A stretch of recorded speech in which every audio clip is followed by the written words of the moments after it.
bassoon in there. So, welcome back to the Curse of Strahd, everyone.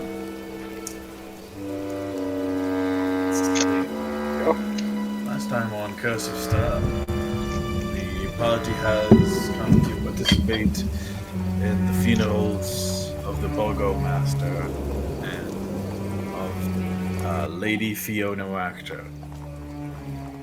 Vargas Velakovich was laid to rest in his family crypt while Fiona's body was burned at the edges of the graveyard. In attendance are her two sons, her daughter Stella, who seems completely uninterested in events, more interested in the bell that her maid Madalena has bought, as well as her sister Lydia, the Baroness, the former Baroness, I should say, and now the aunt of the current mayor, who is Irina Collier, as well as his son, Victor Vallaki. The funeral was interrupted by the visit of Strahd von Zarvik himself, who paid respect to Madame Fiona Wachter and mysteriously alluded to having enjoyed her services. Let me see. Will do. In addition, you've met a rather mysterious stranger back at the bar, the Blue Waters Inn. A man by the name of Asher, a fellow of elven descent, Almost forgot. talked to Tarmagen and suggested an assassination job here in Vallaki. You don't know who the target might be. You've also had a bit of a drink to celebrate the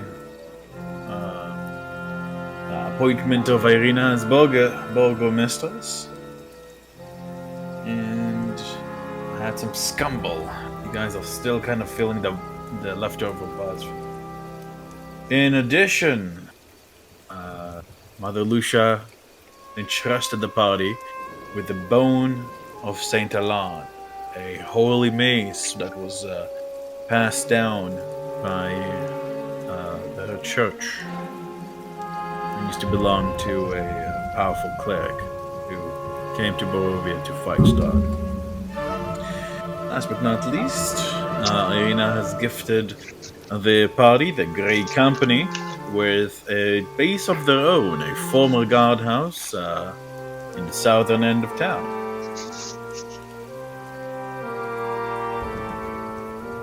And with that, you guys set out to have the funeral right now. As the sky darkens and silence is in the graveyard, shock is on every face. Madalena is holding onto Stella, who seems completely annoyed and is meowing angrily. Nikolai Jr. is standing there in shock as Carl is grasping onto his arm. Lydia and Victor are both white as sheets. And Mother Lucia is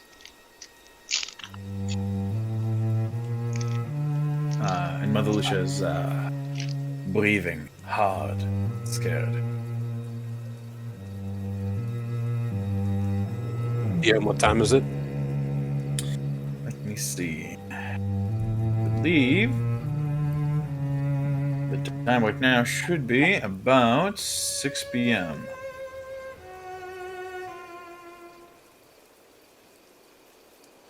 Today's still the day. Okay.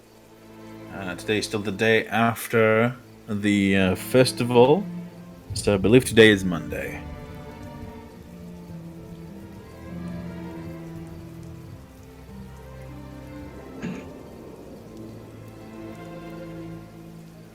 Well, boys, you can expect that you'll see your mother again.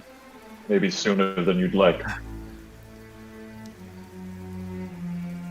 No, not all right. That's not right. You see Our now what mother- evil we face.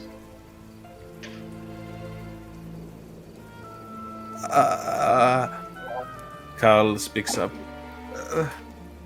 Mother did wrong, but she shouldn't. It's not right for her to be the target of necromancy. I agree.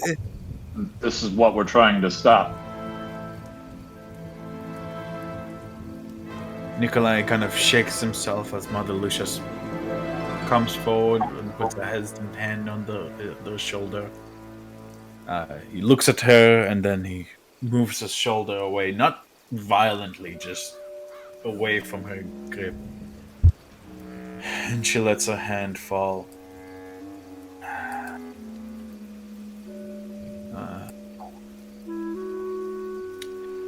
He looks to you and says, "There's nothing we will beg you for. We'll not beg for you to try to protect our mother or her spirit. But if you somehow see a way to do so, then the Wachter family is still very powerful, and we will reward you." You can see Need that no he's reward. shining front. We will lay her to rest properly. I assure you.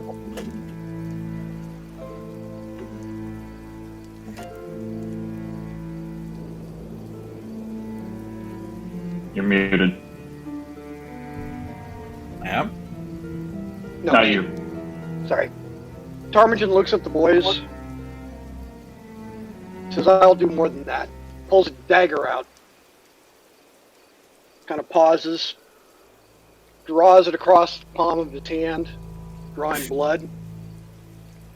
Says, "I take a blood oath. I will do everything in my power to restore your sister and end Strahd and free your mother's spirit. Mother Lucia bears witness to my oath." Are you holding it out like to shake for him to shake? Yes.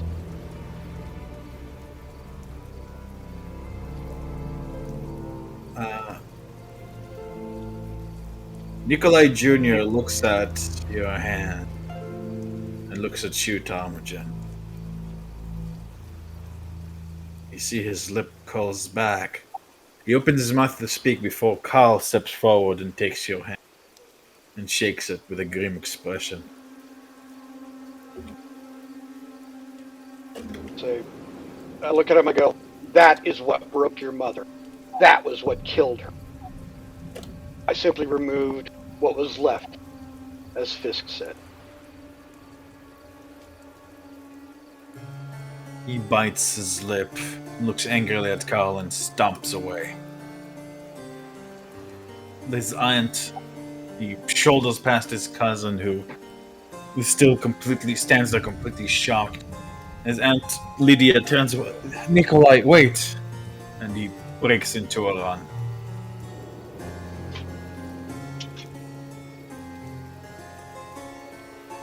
You hear the door slam. Probably be upset. Too.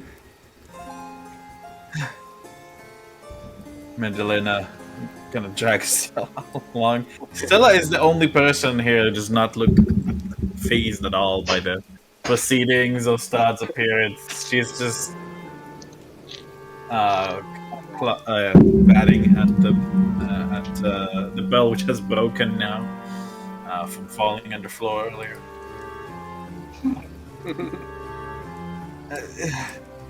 Master Carl, what shall we do? Take Stella home, Magdalena. I'll see to Nikolai. And Instruct that father should be brought here as well. It's time for him to rest as well. Mother has been keeping him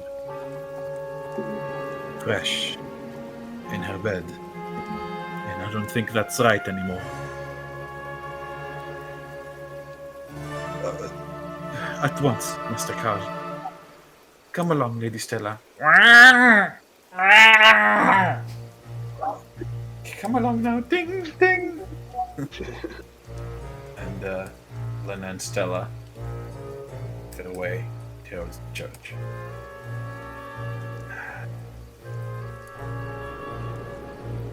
Victor looks despondently back at Stella with no small amount.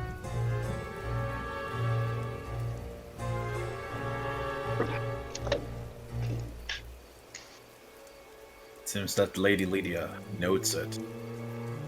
She turns to you and says, puts a hand on Victor's shoulder, turns to you, the rest of you, and says, I have lost both a husband and a sister yesterday. It is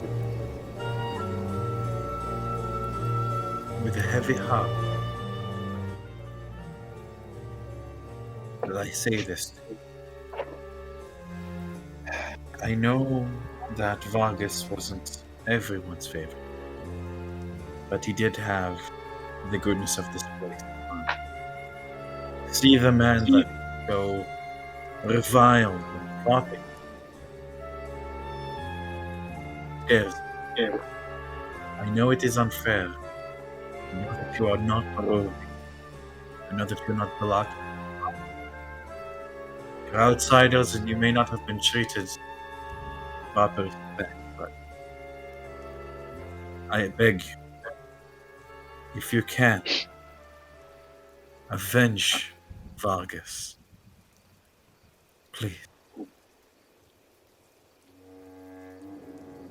We will. Added to my list. I do not have the bravery to ask you to avenge Fiona. Perhaps not even blame the Lord Strad for what happened to her. She was always, even when we were little, she was, I suppose you could say, power hungry. But I ask myself if a different path could have been chosen had she not been promised the return of Nikolai. We all know who's at the center of it all. You will fall. I dare not wish you luck. I simply wish you survival. Come along. I'd like to go to bed. Begins making his way. Victor looks guiltily at his remaining cousin, and the rest of you kind of mutters out, thanks, and goes after his mother. Good evening. Fisk teleports into the shadows behind one of the gravestones and comes out in front of Victor. Ah! He steps back. Lydia jumps.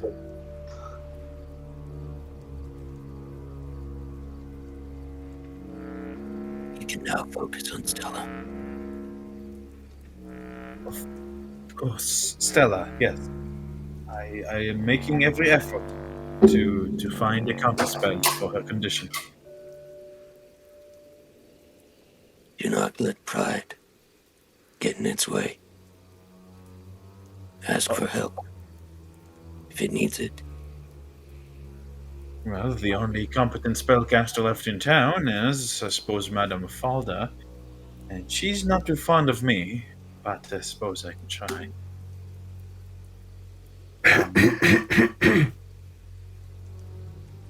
Oh, and Honorable Master Honorum there. he says apologetically. Uh, you is. I feel guilty asking this. If at some point he wishes to share his knowledge of the teleportation arts or the dispelling arts with me, then I will certainly be more than thankful. Although I don't know what we could do that Aunt Fiona couldn't.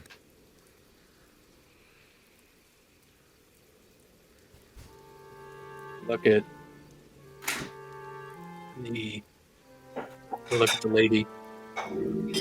She's looking at her son.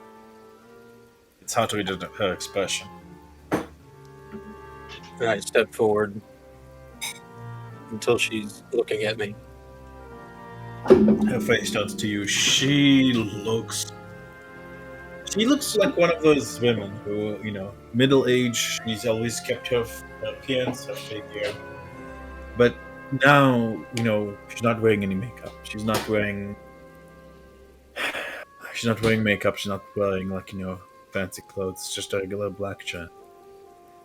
And you can see that she's tired, and you can see that her eyes are red and puffy, and she seems much older than you've seen up until now. She looks at you. I look up at her.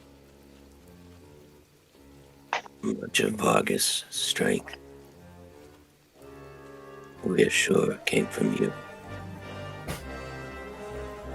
Share it with Irina. She will need it. She looks a little bit surprised.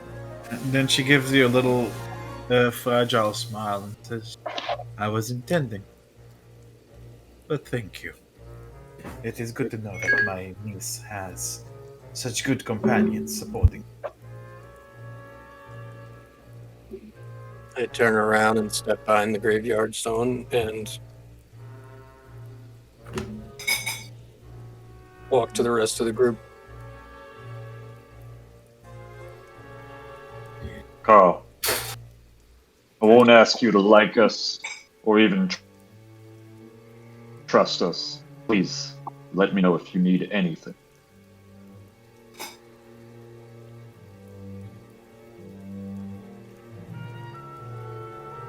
He looks at you, and he's definitely looking a little bit awkward there, like this. He's like this kind of chubby 16-year-old with his haircut and like his demeanor, but he's definitely trying to put on a brave face, and he nods. I better go find Nikolai. And he then nods awkwardly to the rest of you. And to Mother Lucia. Thank you. And starts making his way over there. And pauses to look at his over his shoulder.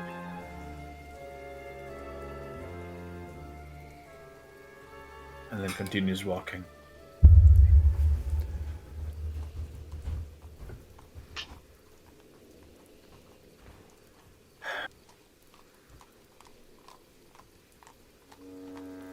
Yeah, this pittering and pandering. Strahd may have been involved, but she was sipping of her own actions. I agree. Without a Yeah. doubt, but she's dead now. And And I look back at him and I go, these words are for the living to move on, even if we know what she was.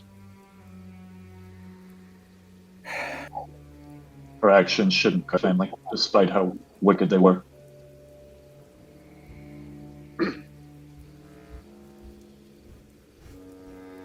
The Morning Lord speaks of redemption. I said, And it is interesting to see that Fiona's death is beginning to bring out the redemption of her son, who, up until very recently, I feared were only going to be as cruel as her once they leave their place. Smile at her and I go, I certainly hope there's redemption in this world. I believe there is. Is it redemption or is it fear? I look and I go,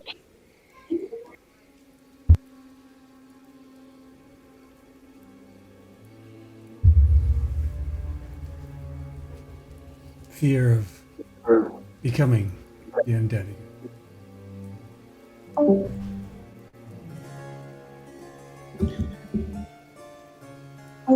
Mother Lucia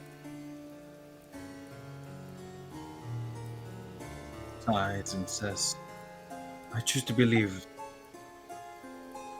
that it is not, that everyone has a shred of goodness in them. Everyone. Well, we can agree to disagree on that.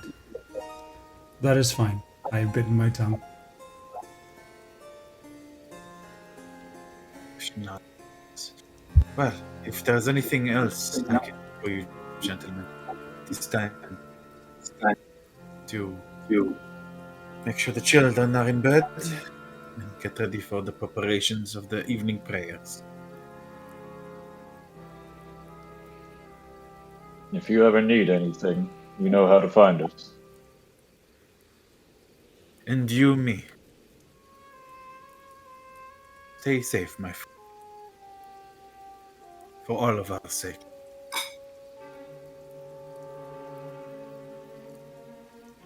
Lucia begins making tears shivering and holding. Oh, sorry, is somebody trying to say something? Keep hearing someone's voice. I thought so too. Alright, apparently not. I don't know. You guys see Mother Lucia kind of grabbing shoulders in a little self-hug. She gives a soft shiver when she seems to think she's away from you guys. And you guys are left standing in the cold, moist graveyard.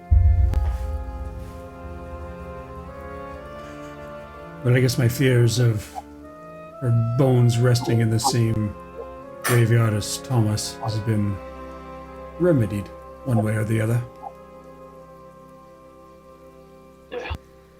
Oh yeah, that's one way. Silver lining and all that. And we get to kill her twice.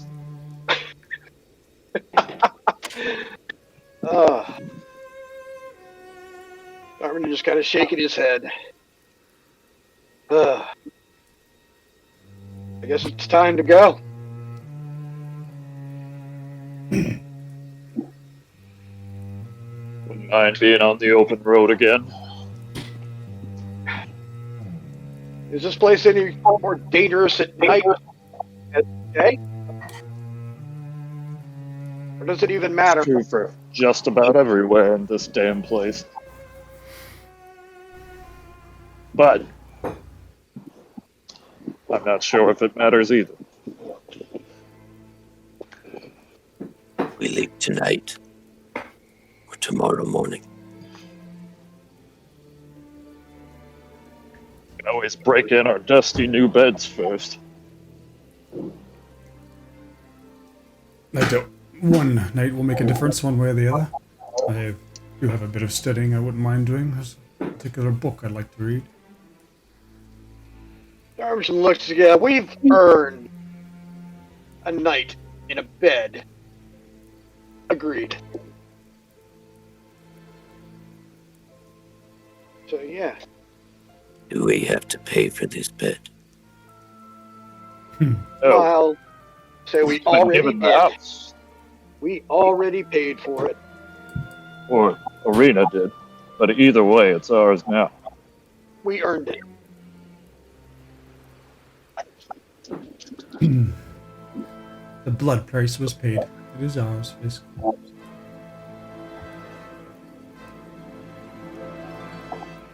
Gonna look Pretty. at Fisk and I go, you owe nobody for your bed. It is home. Strange.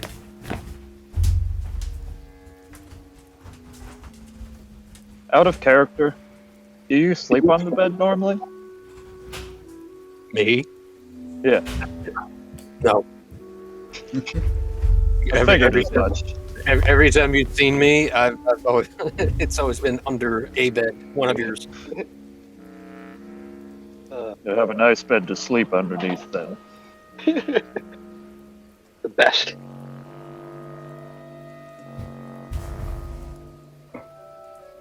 So you guys Oh, are heading back to your base? Yes. Alright. So, because you've only just got it, they didn't have time to make it all pretty yet. Didn't have time.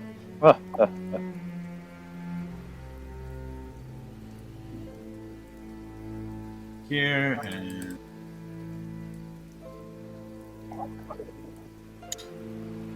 just make sure the map is Gucci.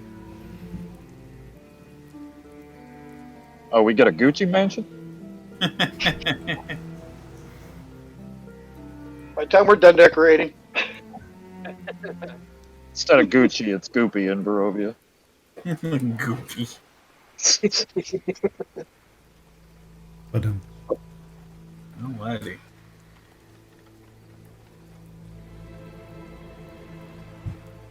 Yeah. Oh man, this is really friggin' blurry. It might take a little while for it to load in, but that's okay. Yeah, you guys make your ways. You guys make your way back.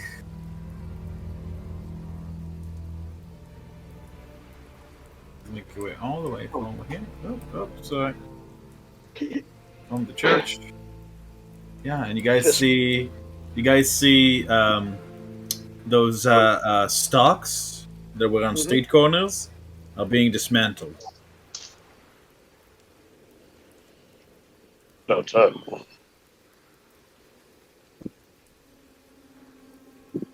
Hey. Guys- DM, can you actually Yes. mark our place like you have with the others? Oh, certainly. So I was let me just do that right. An orange. Important building.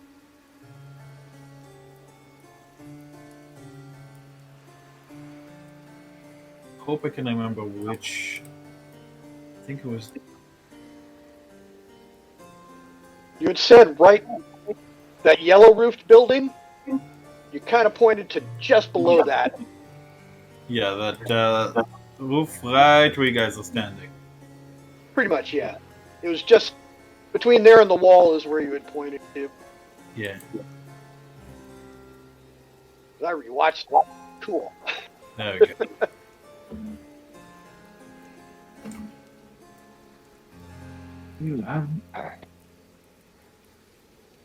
It's really kind of cool watching these games after. The size for it.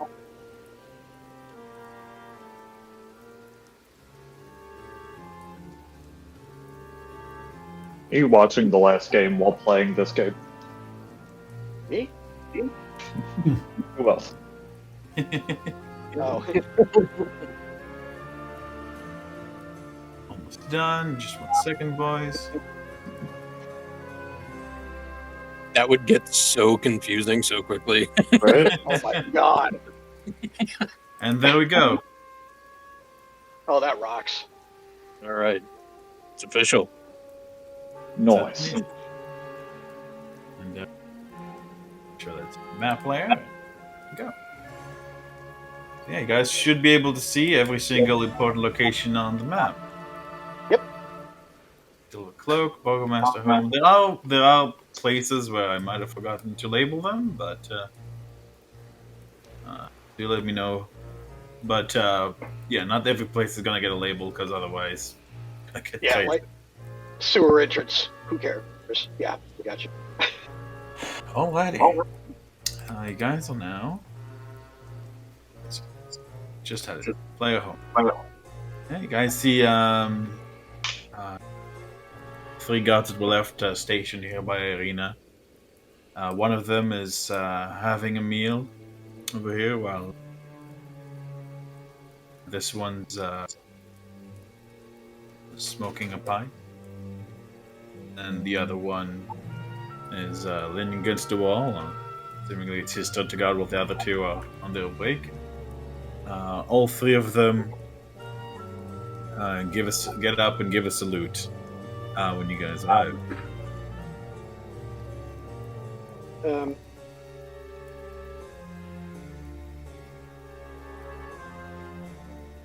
I'm assuming our horses are still here, and I just kind of look at them and go, Yeah, your horses are stabled, sir.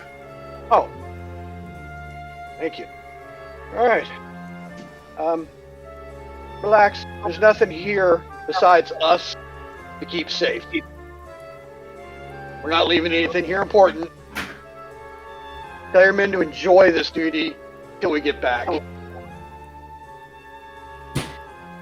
Yes, sir. So, he goes, "Yeah, it's unless we're here this time. Enjoy. Maybe have a drink on me."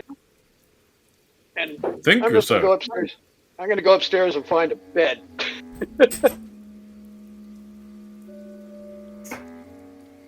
All right.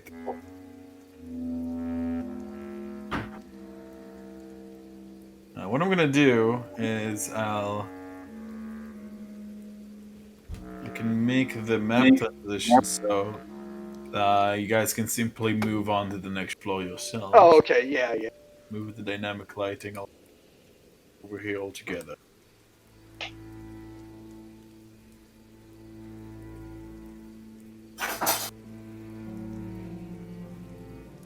Does anybody claim this room right by the front on the south side? I get where you're at. On the main floor. Yeah, the very bottom. Nope. I don't think so. The one on the. Oh, wait, Fisk, you wanted the one at the. Oh, Second you were floor, right side. Urgel's left side bottom. oh, okay. Yeah. The one that has a door. Just the one single door. Yep, and a big window looking directly out front. I was actually thinking that's a good spot because you can just walk out the door and start punching shit. Yeah, that works for me. I'll take it. Yeah. I'm up top here. And survey the ongoings of Vallaki.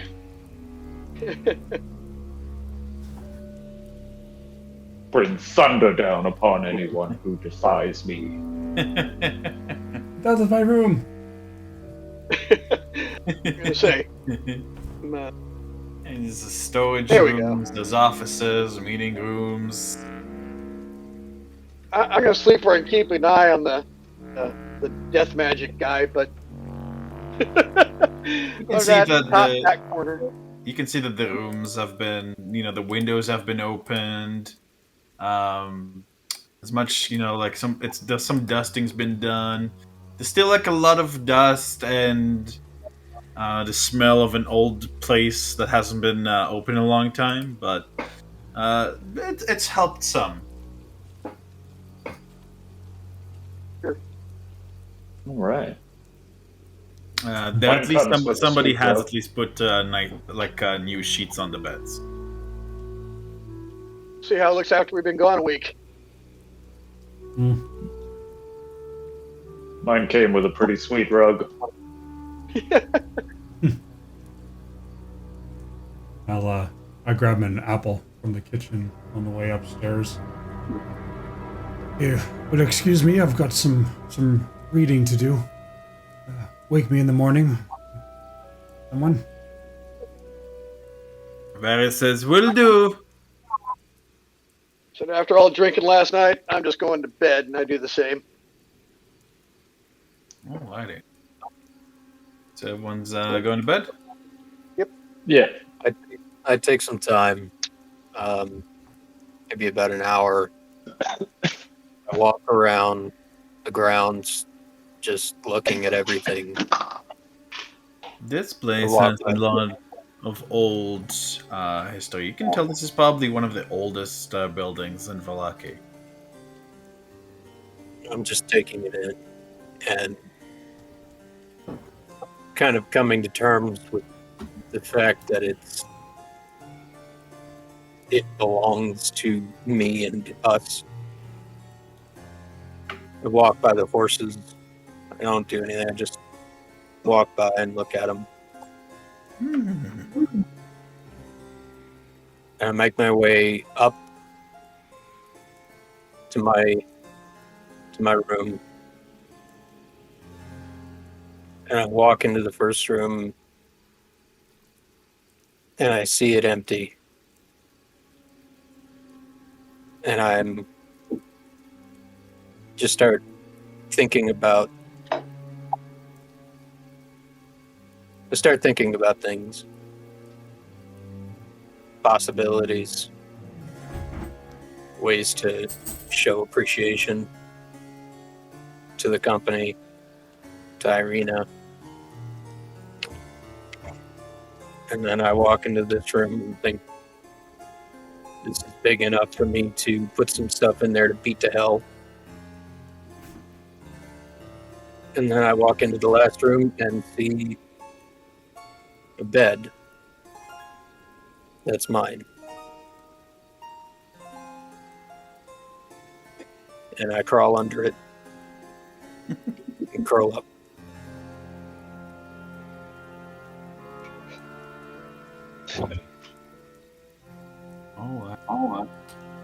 Before bed, I reach into my pack and I pull out the sending stone.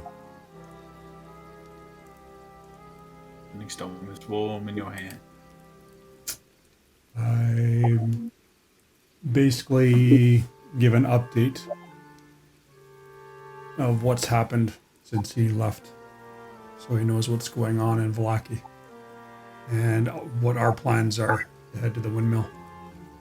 Sorry, you cut out for me, Honorim. Could you repeat that sentence's beginning, please? I'm going to send him a message updating him what has transpired in Vallaki since he has left. And our intentions to head to the windmill.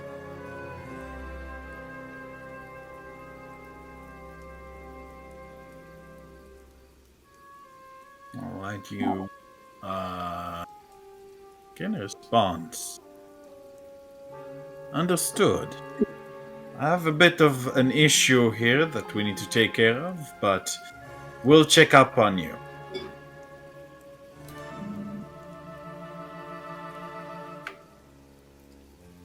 And did we split the gold yet?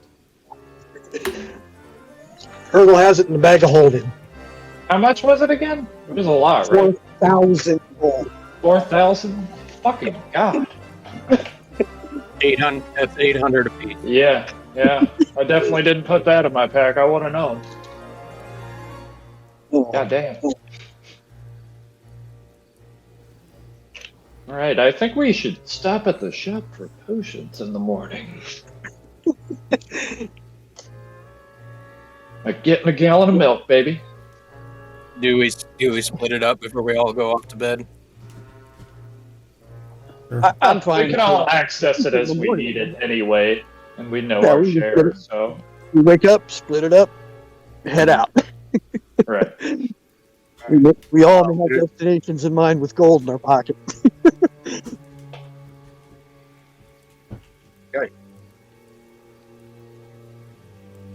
Okay. Let me see. It's definitely the most gold I've ever obtained playing D&D, so I have to give myself a reward.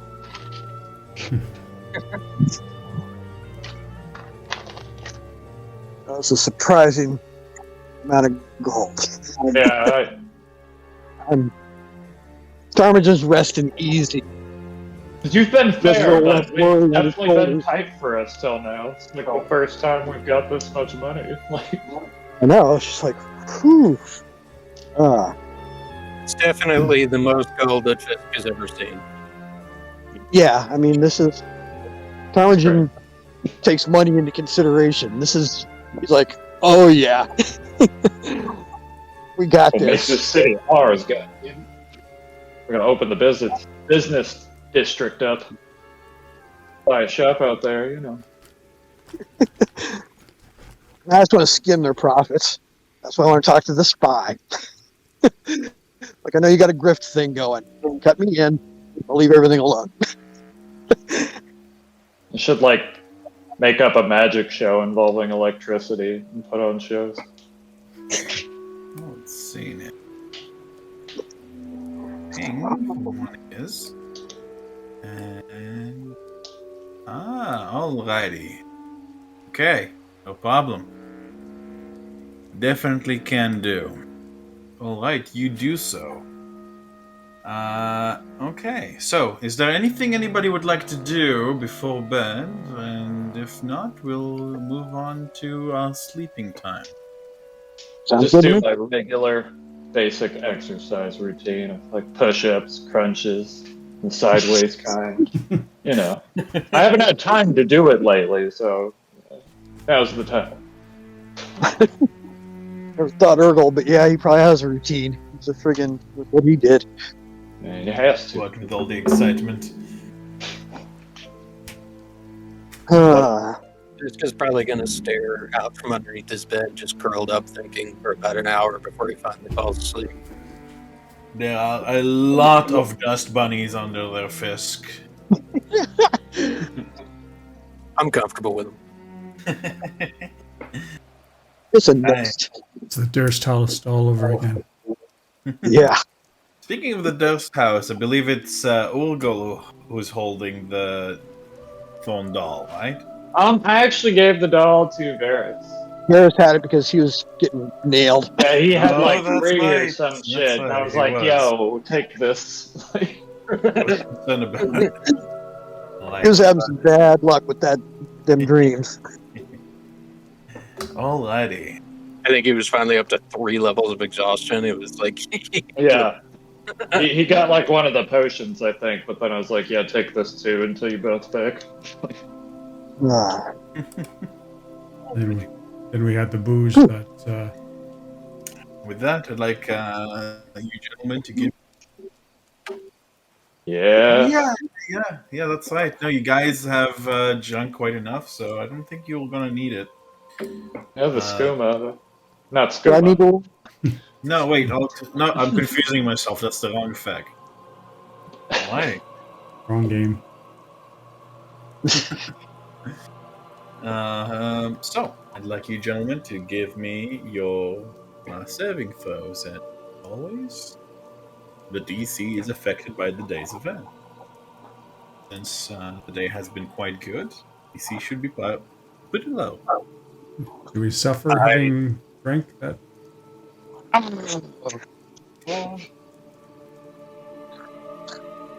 and DM, remember, I passed all of my constitution checks, so Yep.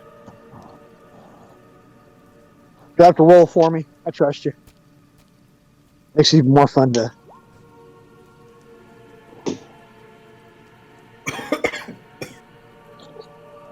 And we are all crunching these wisdom saves. How'd I do? Oh, he hasn't rolled for you yet. Yeah, Oh. sorry, your last sheet's still No worries. I wasn't sure where we were at. 'Cause I'm Yeah, I outside. shouldn't have said all. Stop. That's 15. Beautifully done. And let's see now. I think Fisk, having passed all his constitution saves, doesn't need to. Nice. And because you guys didn't have any combat today, it didn't really interfere with anything you guys would too much. That's good. Alrighty. And with that, let me just see what happened. So roll in a couple of friendly little tables here, please. I show you they are very nice. Let's see. Roll 20 is being a little bit of a difficult fellow today. yeah, it's super slow for me right now. Me too. Can't Let me can't even try, open my character sheet. let me try refreshing it. Let me try refreshing.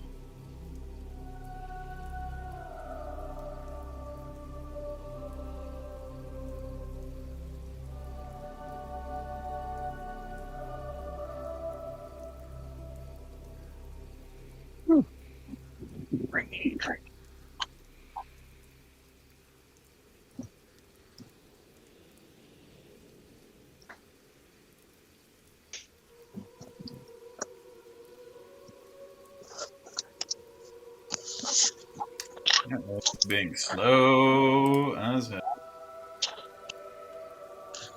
Slowest ball. Actually, gonna refresh mine, see if it helps. Nope, mine is still loading. I'll wait until one of you says something's loading, and then I just refresh. Just like, man, it's gonna be a bit. It's gonna be.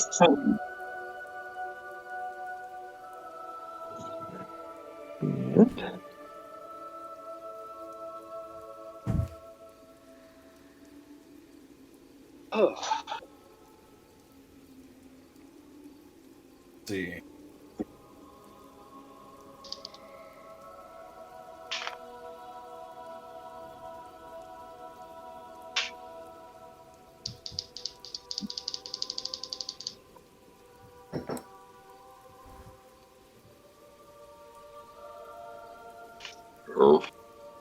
Okay, so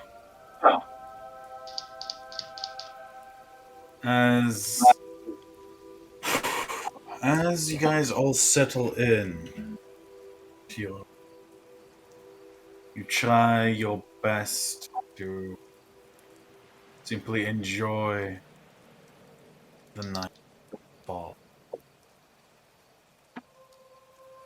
It isn't easy. You're remembering you're remembering the cruel face of Strahd peering down at the pyre of Lady Fiona Wachter with a sly and horrible smile. You're remembering the faces of her sons, Strahd,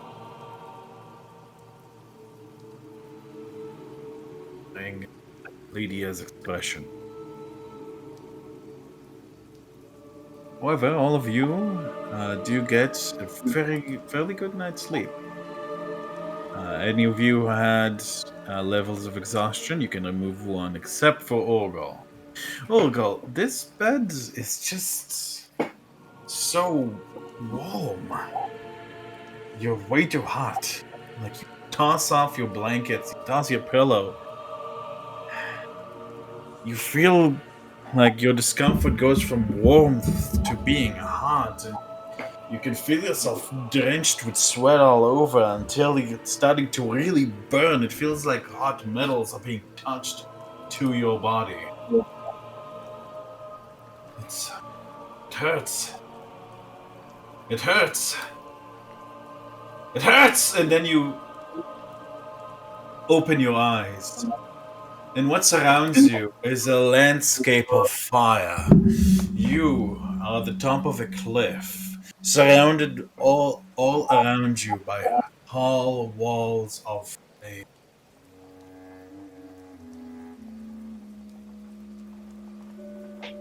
Shit. You can see a massive statue peering down. The statue's head animates, and you can see a dreadful red eye down toward. By the way, Google, just confirming that you can see the map. Yeah, I can definitely see it.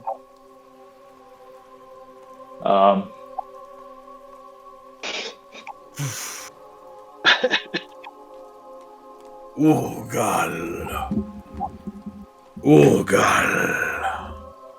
He would be known as Stormbringer. You have been contacted by my other half.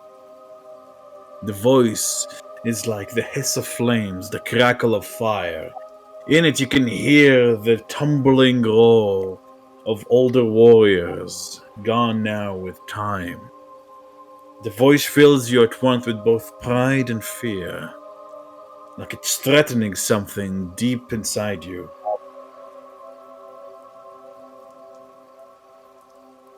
I make myself now known to you, Urgal, who is Stormbringer. I am Grumsh One-Eye.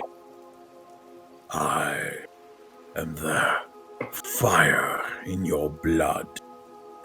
I've been at your back since the moment you were born. Of all my children have great potential for destruction, for fire. It is your destiny to set this world aflame. My power is in conflux.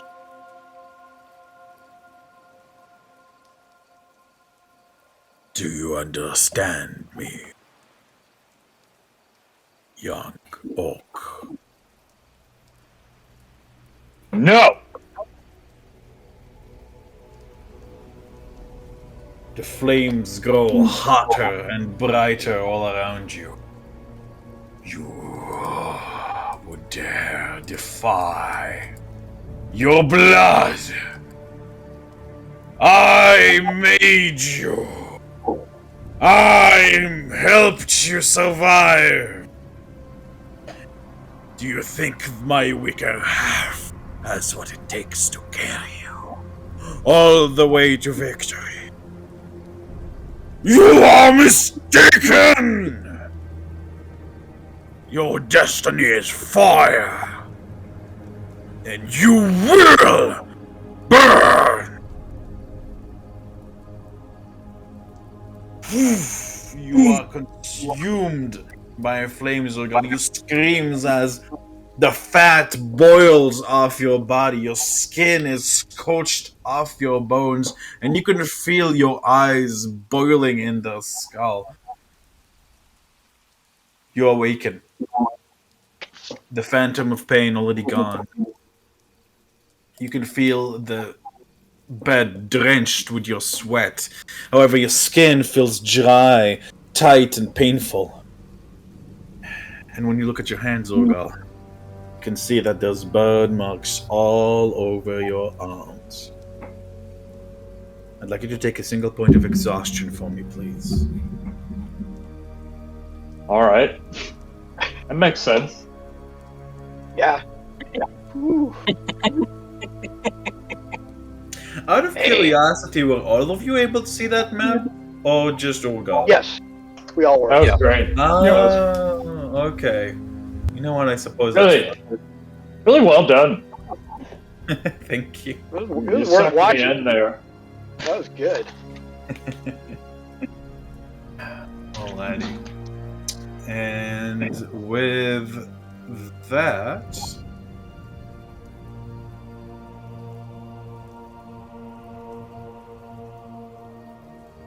Damn.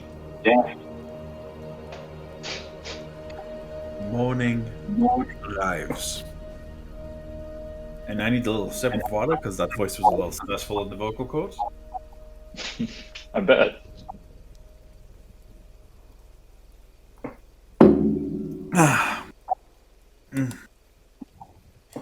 You guys can hear the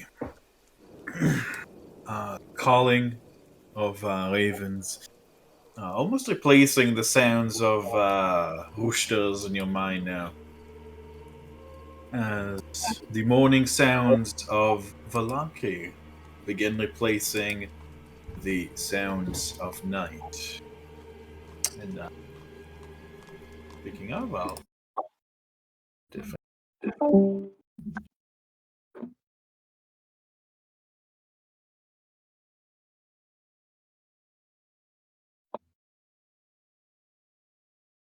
This crawls out from underneath the bed.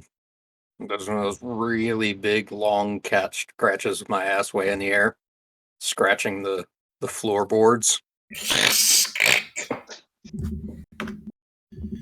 And looking down at the floor and then at my claws.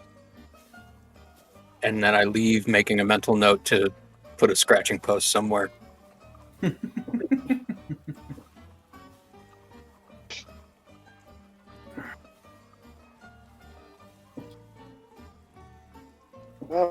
When I wake up, how big is this window? Let me see. This window. Let me see where you are, Tom.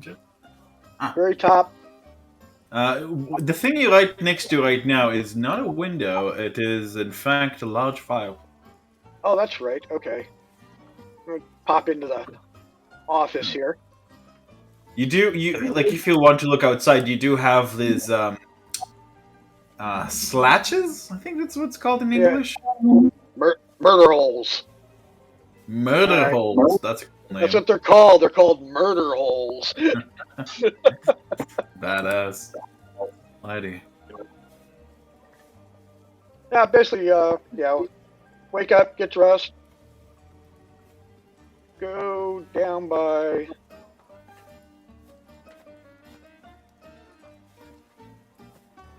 Yeah, morning comes. You see two of the some of the guards already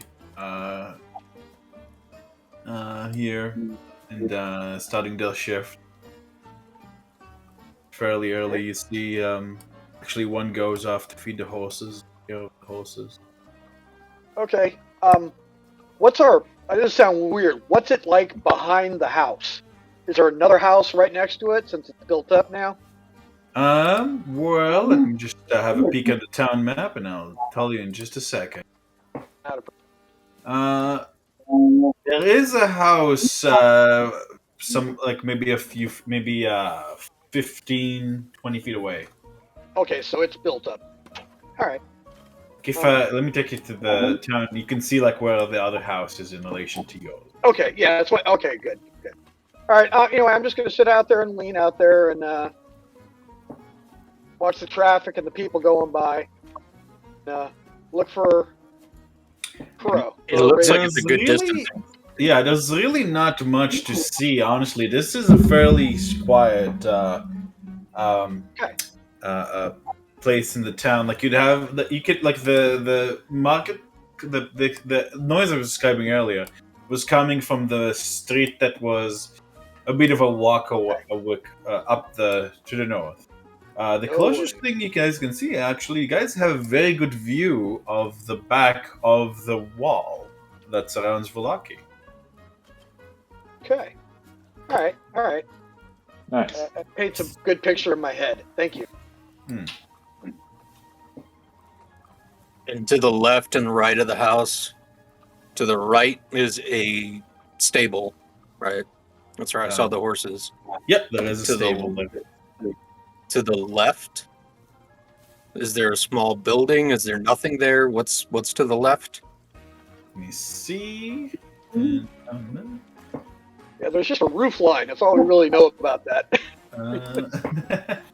I'd say it's probably like a small storage shed. Okay, cool. Okay, all right. Storage shed. It's probably like lying a little bit open. You can see like some rusty tools in there for gardening and such. Okay, and I see to the top left of the first floor is like a palisade type thing going on. Is there actually a fence around this? Yeah, or... there is. This used to be an old guardhouse, so there is a fence security measure. How far around does it go? All the way around. Oh. Well, that's good to know. Okay.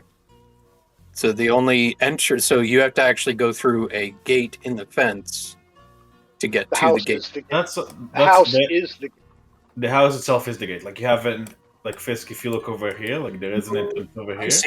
I see. There's an open way Okay. Yeah. All right. Right. I got it. Yep.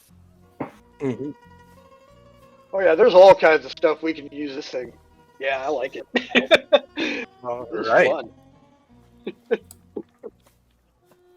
So then is there actually where I am right now? Is there actually a gate? Is there like a portcullis there? It seems that whatever was there was so rusted it was removed. Currently, there's no portcullis, but from the sounds of it, there could be once you guys would return. Okay. All right. So right now it's just open. Just open. Just It's a open. driveway. And then Just a fence all the driveway. way around. Yeah, yeah. It's a driveway through our house. Yeah. Okay. All right.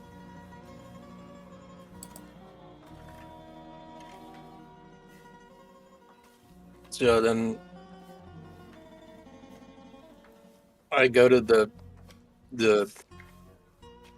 thing that kind of looks sort of like a kitchen or a dining room, mess hall, and just kind of wait for people to show up.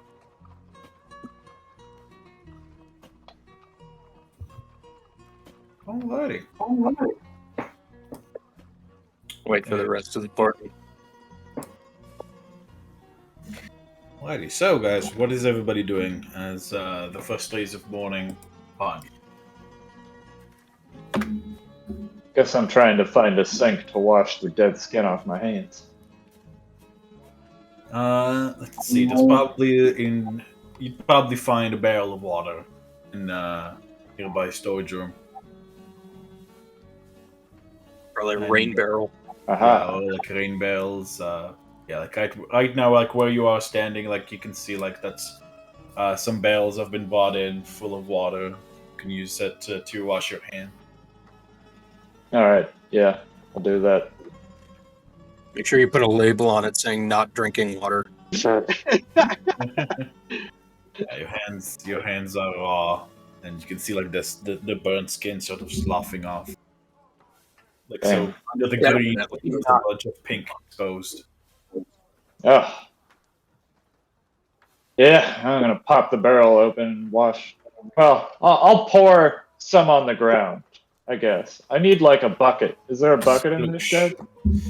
Yeah, there's a bucket like there's a bucket. Yeah, I don't wanna put my hands directly in the whole barrel. You lift up the bucket, like you scare out a couple of squirrels that were living in it. Alright,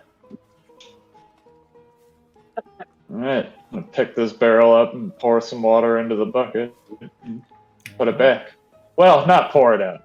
I'll take the barrel down, open it up, get a bucket of water, and just leave it there. Alrighty.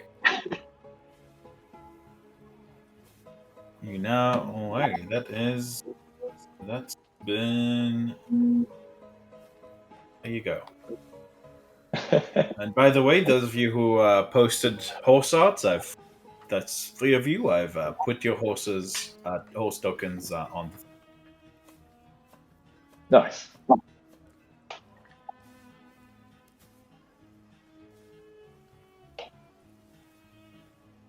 Oh, good morning. Oh, there they are.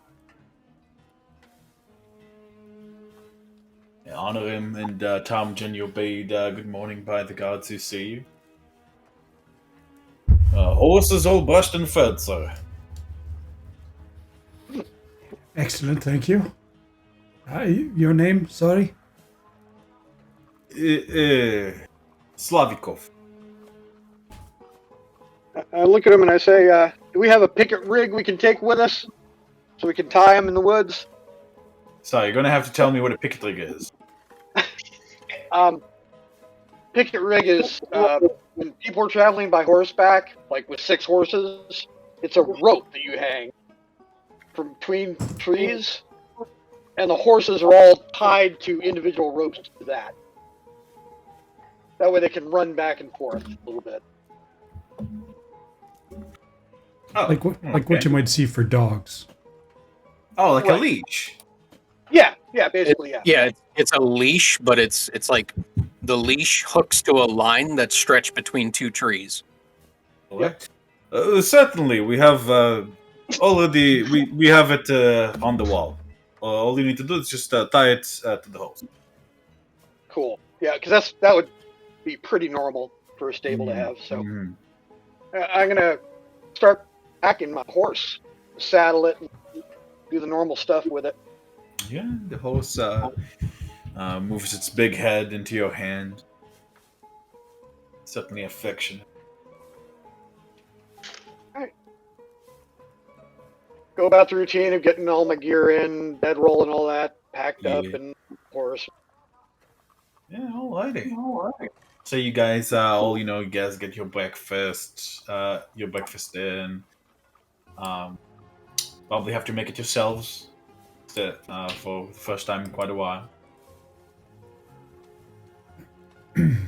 Let's see. And yeah, you guys, I'd say within probably 30 or 40 minutes, you guys are probably ready to go. Where would you guys like to go? Magic shop, please. Let's ride our horses through town to the magic shop. Hell yeah! We're a procession on horseback. Alrighty. Going high profile with it. Yeah, this is so much faster on horseback. It is nice to take a bit of a break. You guys have been doing so much walking for so long. It is nice to enjoy a little bit of a horseback. Move you guys to the magic shop. Fisk is kind of slipping off a little bit here and there.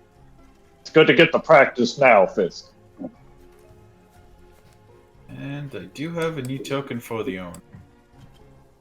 Because he's just so you guys have a picture in your head. He has all 4 feet up on the saddle.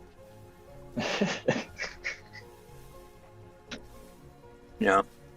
Yep. He's so that's What- so cute. That's genuinely adorable. Okay, let's see. Tearing up that leather. Yeah. You have no idea what that leather's gonna Knocking look that like. leather up, yeah.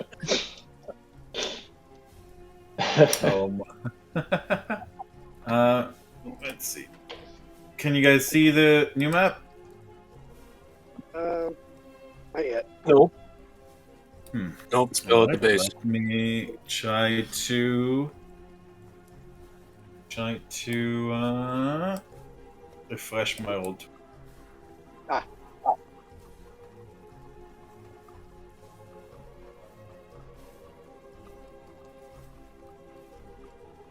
I'll say Varys. Okay, so you guys make your way make your way through town. You guys there's some cheers going around as you seemingly are recognized by the people. A lot of people smile. You guys have been Fisk and Urgal especially. You guys got used to, people kind of like grabbing their kid and walking away, or just in general kind of keeping the distance. Not so now. People are giving you smiles, and you guys even see an old lady comes and hands you guys some pastries, a few meat pies. Fisk doesn't see any of it. He's concentrating solely on staying on the horse. Here you go, lads. Can't say we're going to miss the stocks, Socades. Thank you for getting rid of that nasty Bogo Master. I take one. I go. Truly, we didn't get rid of it. It smells amazing, by the way. Oh, I'm gonna take a big old bite. Alrighty, thank you. Oh, it's delicious. It's like one of the best damn meat pies you've ever had. In fact, like you feel like the warmth like spread through you, and like you get a big old smile coming over your face. Wisdom saving throw. No. Then your heart stops. I'll take one and hold on to it. All right. Better eat them quick, dearie. They're best when they're warm. I've already eaten, but soon. Thank you, ma'am. Smells wonderful. Thank you. I'll wrap one and put it in my pack. Yeah. Alrighty. You guys see, like, just the smile come over Ptarmigan, and Ptarmigan, you are feeling, like, just, you know, when you get, like, a good, like, you know, like, this really, really good, you know, high going. Oh, man. It's like a high, but you're sober. It feels so good. I have no idea what that's like. Me neither. Me neither. So you can probably tell I don't really do drugs. Must be nice. I know what you're trying to say, though. It's all right. I got it. No, I was just messing around. Yeah. Okay, anyone else? These are special. Whole family recipe. Where's Tomas when you need him? I don't have a Tomas. She blinks at you. Is that a special outsider recipe, dearie? Yes, That's fine. made with whole wheat white flour. Oh, these are. I'm afraid these are made with pumpernickel, but as long as you don't mind that. She kind of like holds out meat pastries to everybody else. Does anybody else take? At the mention of Tomas, Fisk looks up and looks down at the horse, decides better, hops off, grabs the lead, and clips it to the back of his belt.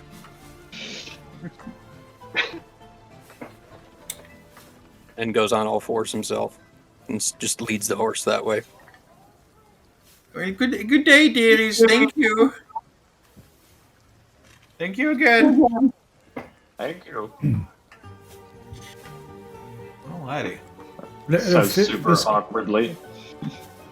I don't think you're getting the concept of this whole horse thing.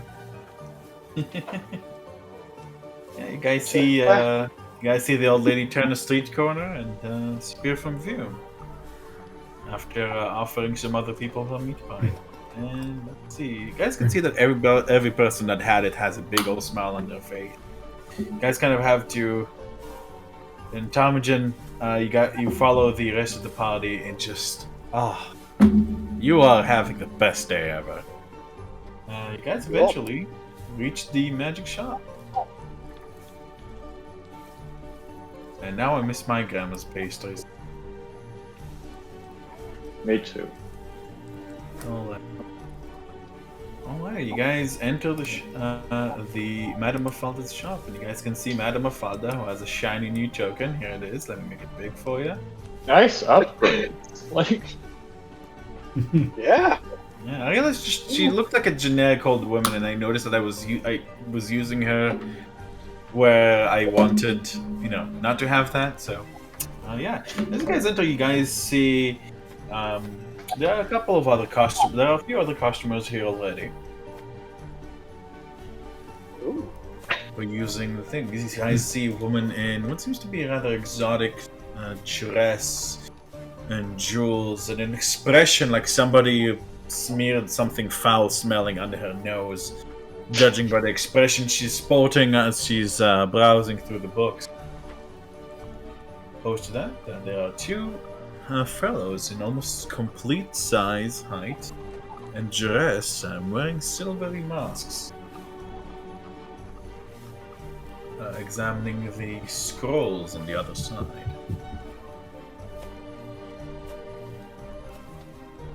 But Mafalda nods and says, good day.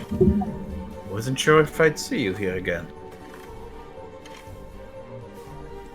As I in wouldn't. your shop wasn't good enough for us, or as in that we'd be dead? That, being a friend of the Wacktales, you wouldn't really patronize me anymore. glad to see that it did not color your judgment of me. Fiona Wachter was many things, but what she certainly was a very intelligent and talented woman.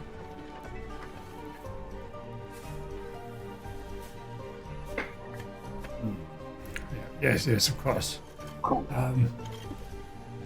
Looking for a specific scroll, detect magic. Do you perchance have one in your stock? I certainly do. She gestures towards that big table of scrolls, and you see a scroll float over. It has this little red ribbon around, a thin red ribbon around. Snatch it out of the air.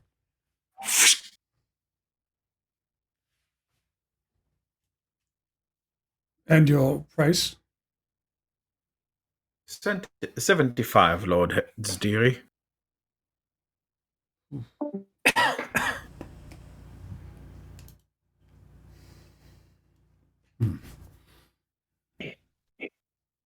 It'll look like I'm thinking about it for a bit. I'll waltz up and say I need some potions for healing. I'm afraid the town guard did take quite a lot of those, but I believe I have a few in stock. Let me see. When I hear Urgle ask for potions, I'll come up and slap 200 gold into his hand. Right. She kind of leans over the desk and peers over her glasses and says, I believe I still have 3 healing potions. 2 medium ones and 1 superior. I'm afraid the superior one is rather expensive. They are... Let's see now. She does some mental math as the DM refers to potion prices and IV.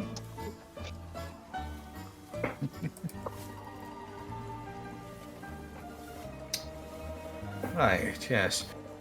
Well, the greater ones are going to be 300. No, sorry, not 300. It's 225. While the superior is going to cost about 2,500.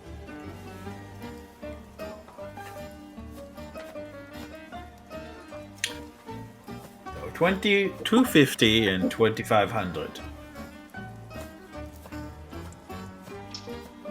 Think I'll pass, actually.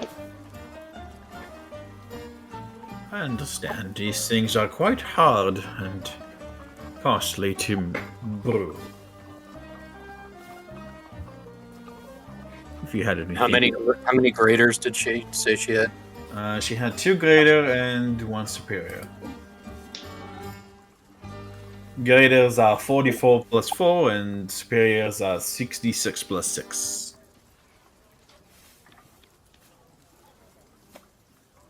Maybe we should just take the graders. Certainly. She gestures to them, and they float. You see them float over from the table. The woman hisses in annoyance as they pass too close for comfort, giving you a venomous look as she returns to perusing the books. Sorry. She ignores you. My. Here we are. Here you go, Here you go, young man. I'll reach deep into the bag of holding and pull out that very large amount of gold and hand it over. Alright, that's let's see. 450 gold total, I believe. Okay.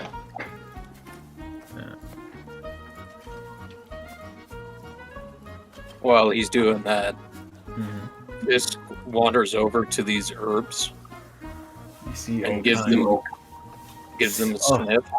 It's a strange concoction of a strange mixture here. Like it's definitely makes your nose tingles and feels. Have you ever smelled what's it called? That stuff you put on your chest, you know, Yeah. It's like that. It's very bracing. It makes your nose feel dry and clean on the inside. I'm gonna just give up and concentrate on try to pick out one or two. Is there any of them that would strike a cat's fancy? Strike a cat's fancy. Poof. Anything that resembles like a cat?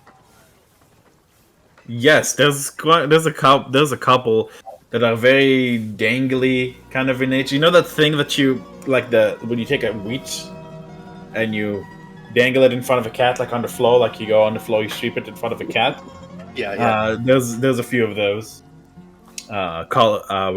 With dark purple leaves, the dark purple seeds on the end. I'll turn to Madame Mafalda. Are these edible? Only once, and then you'll never need to eat anything else again. So do be careful. That is to say, no, it is not edible. Safely, no.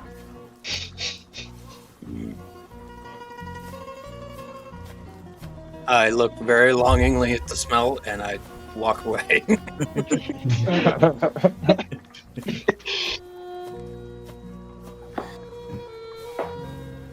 Alrighty. Yeah, there's a big collection of scrolls here, and you can see on him.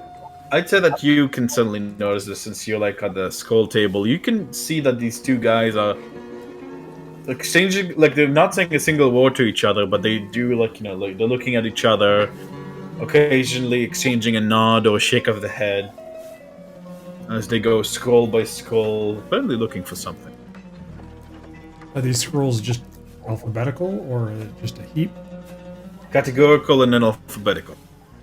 Yeah, we'll appear to look over the scrolls as well, and I'll try and make out what area they're looking in. At a quick glance, these all the spells on the table are only first to third level, and there's a few cantrip ones. They're all from the wizard school. They seem to be looking specifically at divination school. For the divination one. In fact, they're pretty much almost done by the time you're observing them. They seem rather frustrated, and they exchange a final nod to each other and turn. Were these the cultists of the Fire Church? The guys that wanted to get rid of all the necromancy in the world? Those guys, the Templars? Yes, they are the cult. They are the crusaders of the cult of the sun. I believe. Madame, does the price of the scroll include the inks, or is that another 25 gold on top of the 75? No, the price is included, though if you wish to partake in some scroll scribing yourself, I do have a selection of inks on sale today. 10% off. Looking to add this to my repertoire. Discount for multiple purchases? 5 or more. Is there a Gander at the cantrip ones. Ugali was starting to something. I kind of wanted to look for a spell or a scroll of fireball, but Well, I mean, if you're looking amongst the scrolls, you do find one. And you said you were looking for the cantrip ones. You find all the generic wizard cantrips, as well as one cantrip that you probably haven't recognized before. You find one called Hydraulic Blast. You want to see what it does? It is in Homebrew Channeling. Seems to be shoots out a blast of water.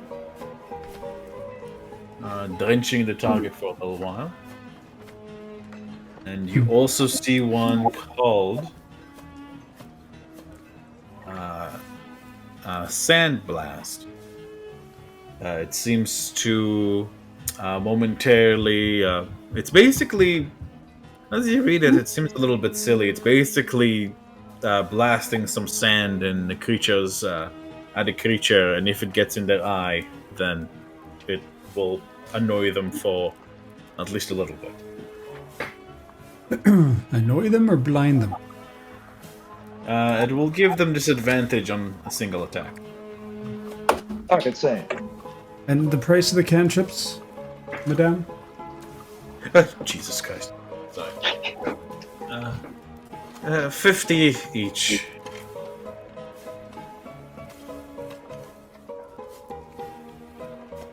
There we go. Back to pondering. While he's looking at that, I just basically lean against the wall where that lady is. And I go, what's the story with that group? Talking about the guys that just left. You see her sigh as she's looking up from her book. And she's giving you... she's a very young woman, now that you look at her, maybe 18 or 19. And she's dressed almost... like she's just in all reds and very, very nice finery. I'm sorry, but I don't know what you're talking about. Her accent is decidedly un-Barovian. I'm not affiliated with the maniacs of the sun. But you do know who they are. I certainly do. They've made quite a mess of things recently.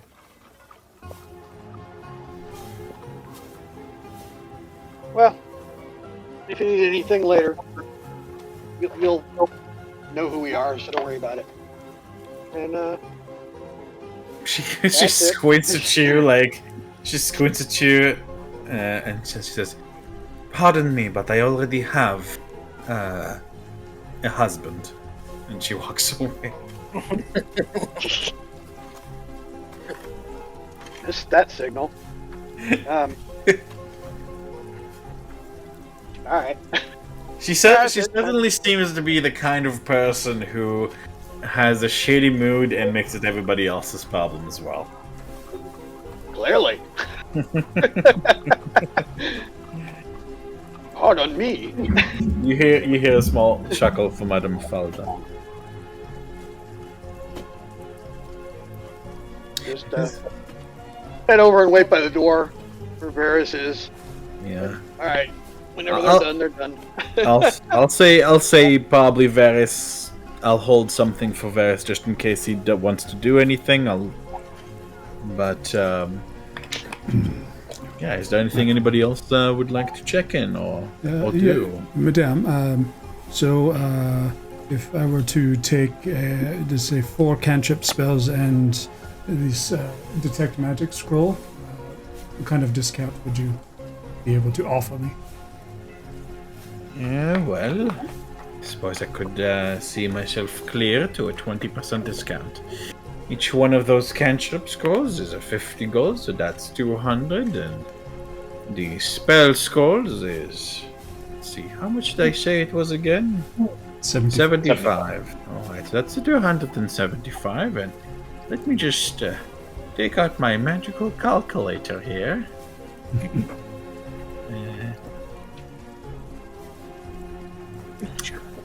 God, yeah, 275, that's multiplied by 0.2. It's 55. So that's 200. So your total will come to 220 instead, my dear. Excellent. I will take them. I hope they serve you well.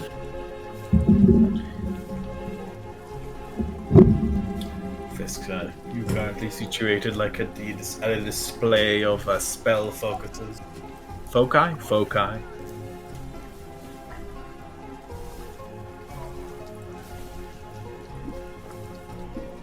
Is there anything anyone would like to do? Else?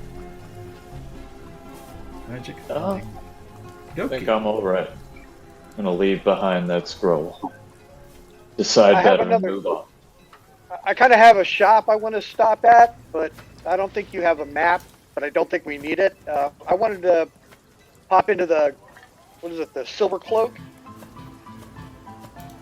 Alright. You guys leave the Madame Falda's Museum of Mysteries.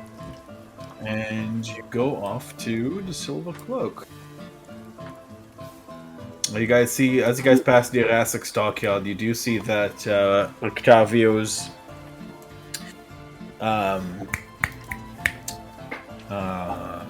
caravan? Cart? Wagon? Wagon, thank you. His wagon is gone.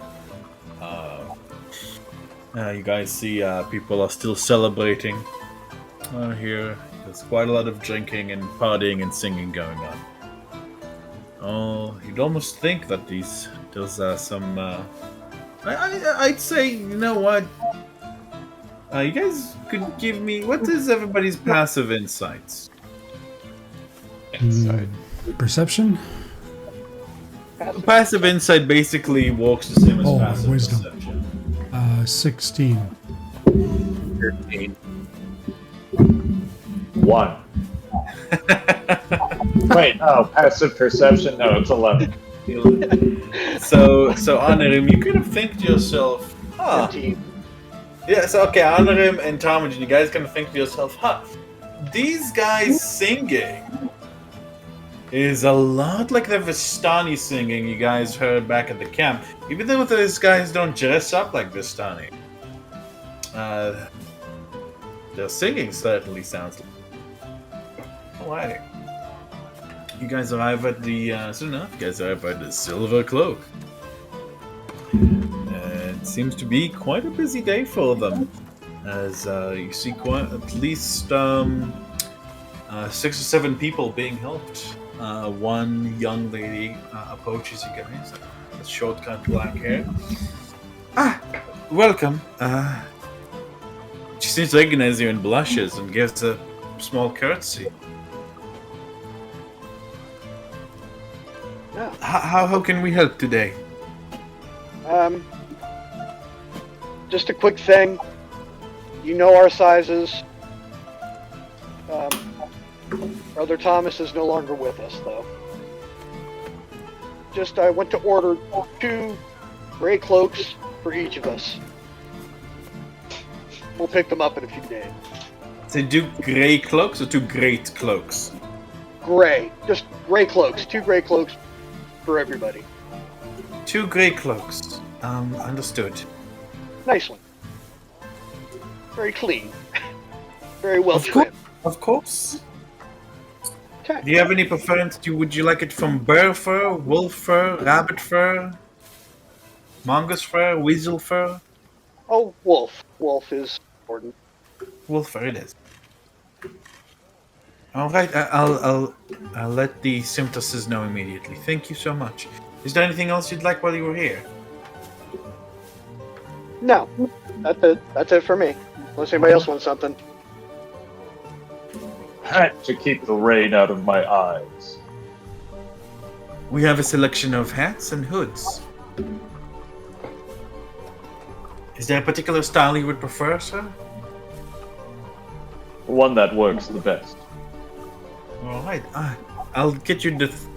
My father swears by this, and she'll go for, and then she'll return with a massive black fairy ushanka. I'll take it. Thank you, sir. I suppose I'll just add it to the bill with the other cakes. Yes. Sure. Thank you. Absolutely. I reach into the bag and I just pull out 100 gold pieces. I go, throw that out it just to get it started. That's going to be more than enough to pay for it. But thank you, sir. Sticks it. Rush. Next order. Just put in a question, just as a little reminder, to gray clothes. Each from the silver globe.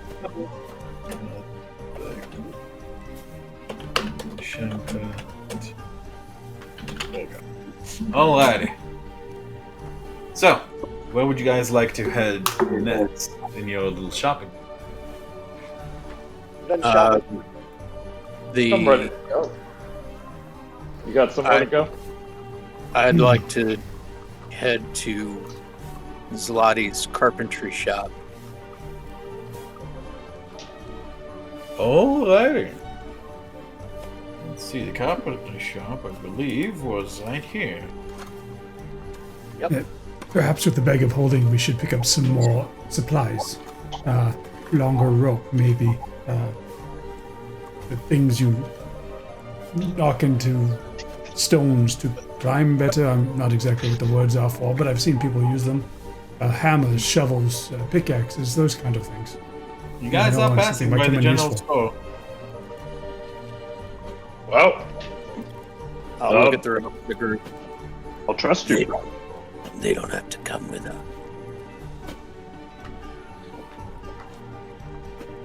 Don't have to come with you?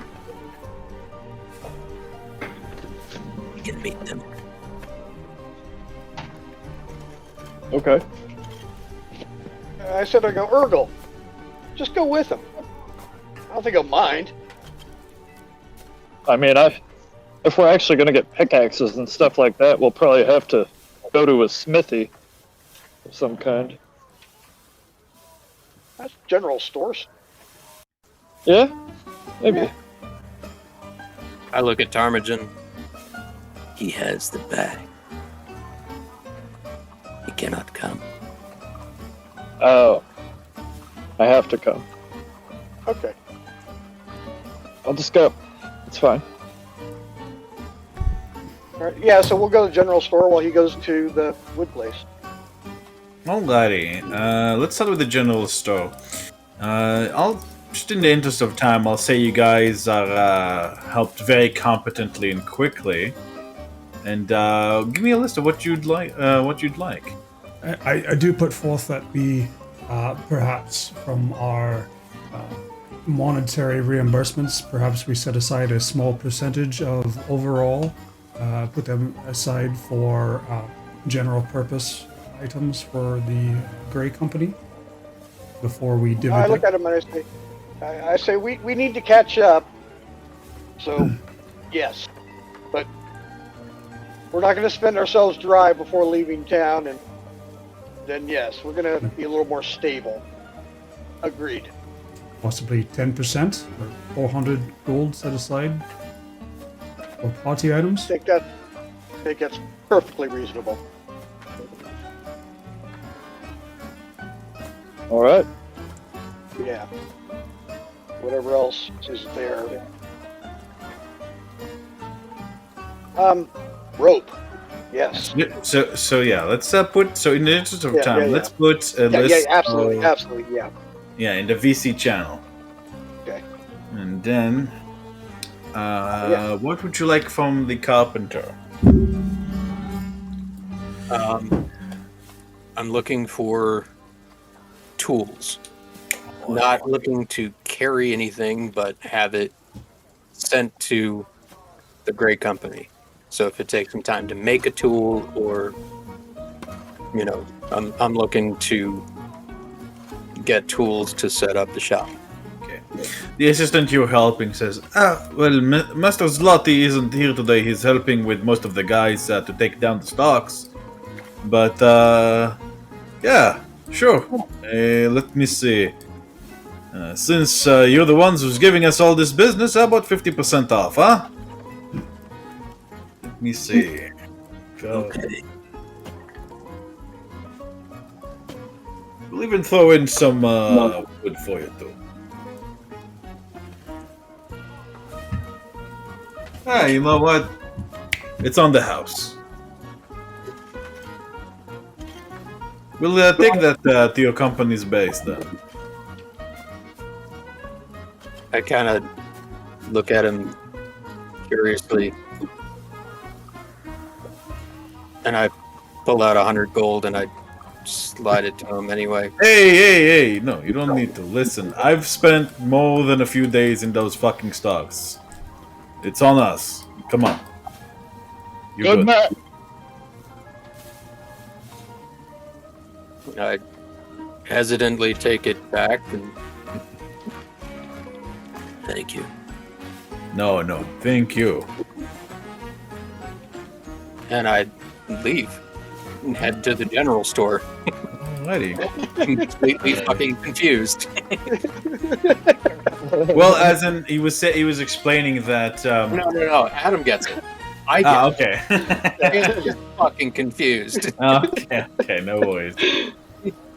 Let's see now. All right, so that's the carpentry done, and that's the general shipping done.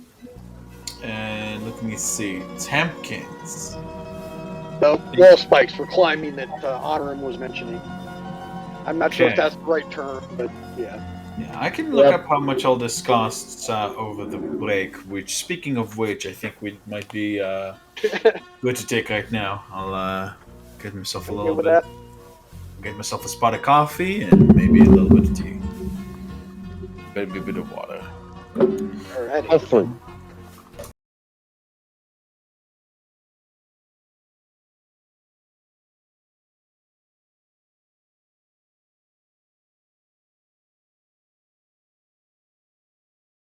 Okay, so where did we leave off? You guys had just left the Silver Cloak.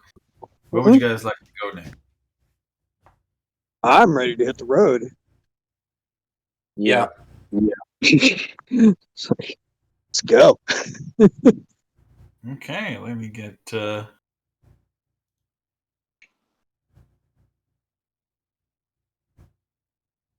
me, let Well, me it's get chaos. We loaded up. I'm just leaving town.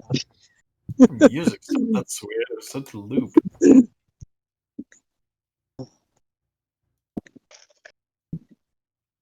Alrighty, let's see. You guys, as you guys head out of town, you guys see Irina along with Isaac and Arabelle. No, sorry.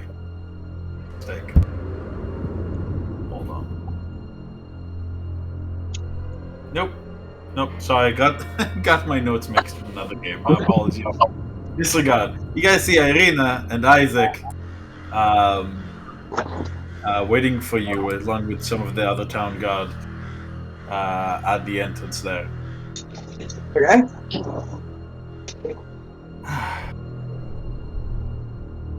I'll ride up and get real close. She's smiling and says, "Well, I'm glad to see you guys are getting along with your horses. How are you liking the your new home? I know it was really dusty, but I promise by the time you come back, it will be much nicer looking." The accommodations are perfect. We appreciate what you've done. My horse's name is Vola. Oh, I like that. Boy, it is a strong name. You will come back, won't you?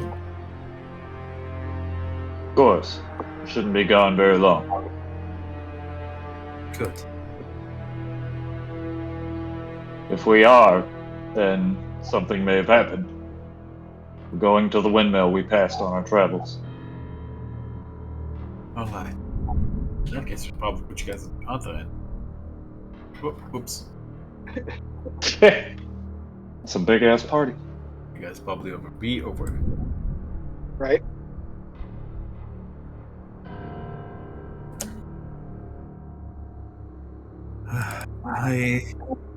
Part of me wishes I could go with you, but I think can do more good here now instead of out there on the road.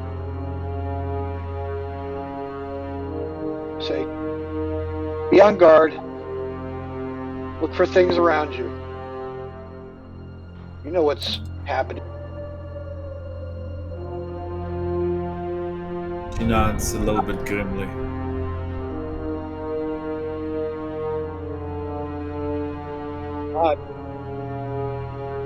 You're my horse on the spot.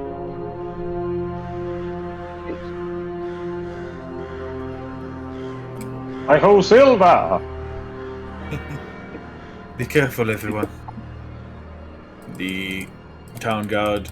She nods to Isaac, who gives a whistle, and you guys can see the gate you guys entered through so long ago opening once again, allowing you guys passage outside of Vallaki. Well, now, for the first time in quite a long time, move to the walled map. Yay! Oh, Got this exhibit. it's like the ending of an act. It really is. I think I'm going to remove a little bit of the mist for the map from the map. Going a little bit slower.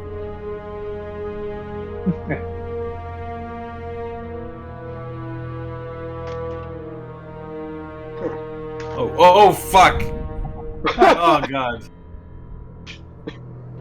Crisis averted. Crisis averted. Nobody saw that, I hope. It is in the video. Oh, no. Oh, well. I gotta watch the video. I just saw a white screen. I'll edit it out. I accidentally deleted the the walled map, but Oh, I saw that, yeah. managed to salvage. Why? I can't see any of the labels or any of the places though. Yeah, the place name label's gone. Later. Oh, they should still be there. Ah. Now they're just smudges now. Ah, there we go. Oh, under the fog. The part of the map. Yep. I see Mount Gackus, I see Vallaki. I see Lake Baratok. I see I can see all the main locations. Yeah, all the labels. There's a fuzzy one at the top by the word Barovia. I can't.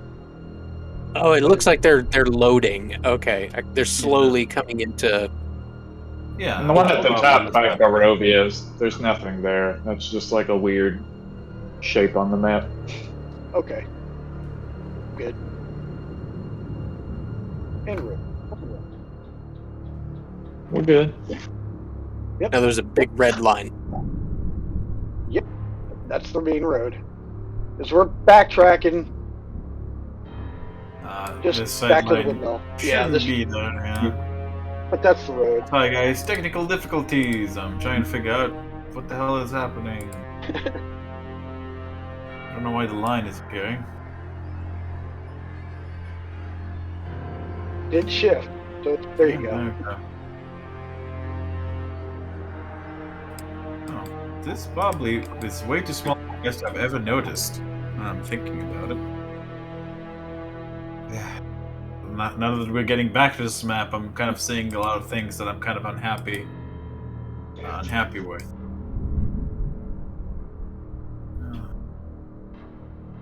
Fuck, do that. So, it is okay. So you guys did take a little bit of time, like getting your shopping done, but being on horses really cut down the time for that as well. So, you guys begin heading out. You guys pass through some of the people seeking to enter the city. It seems that the process has been quickened. That's you guys can hear off in the distance the howls of wolves far off deep in the forest. Of course. I don't understand why you can't get the damn name to be larger. Oh, I know. Oh. Stupid Yeah, me. how- I do have Howl's Moving Castle on the map. It looks like. Yeah, no, this is supposed to be a small village that was it's on the map that I've added to the map, and I couldn't for the life of me understand why the name wasn't appearing until I realized it was the tokens. That's why. I'm going to add the name. I'll have to forgive me, guys. This is like from when I've, I should have learned this, but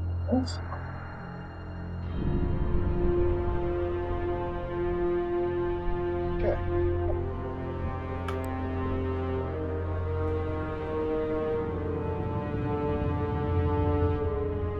I'll have to stop by there sometime. alright. Well, hello. Hello. So, since host travel cuts down time by half, and you guys leave at about 10 a.m., it's about 10:30, 11, 11:30, noon, noon 30. You guys are seeing less and less people on the road.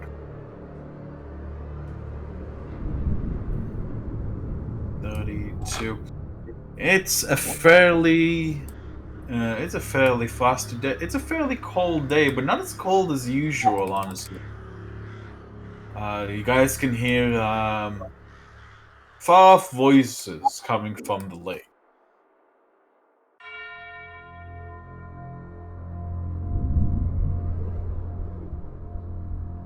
Voices? What kind of voice? Sorry.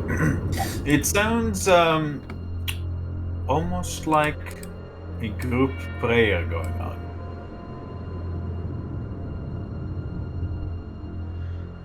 The voice being muttered through the mists are a little bit creepy.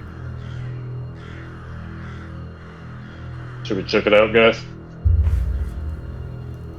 He is the ancient. He is the land. The voices are in Barovian, not in common, although they do have a very mantra-like repetition to them.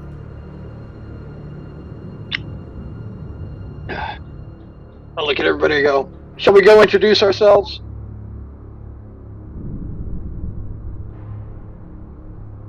Do we have time? Do we not have more pressing matters?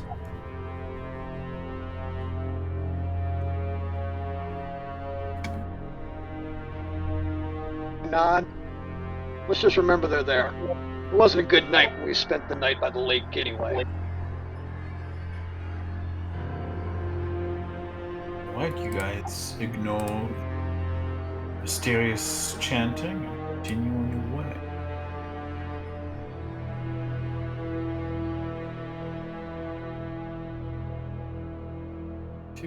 2:30, 3:34.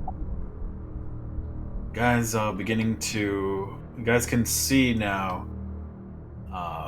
towering over the mist, over the land. You guys can now see again the castle that overlooks all of Barovia. You can sort of see far in the distance, like it's very misty, so it's hard to tell, but you can sort of see poking out of the mist every once in a while. You can see the upper part of a blade from the windmill on top of the cliff.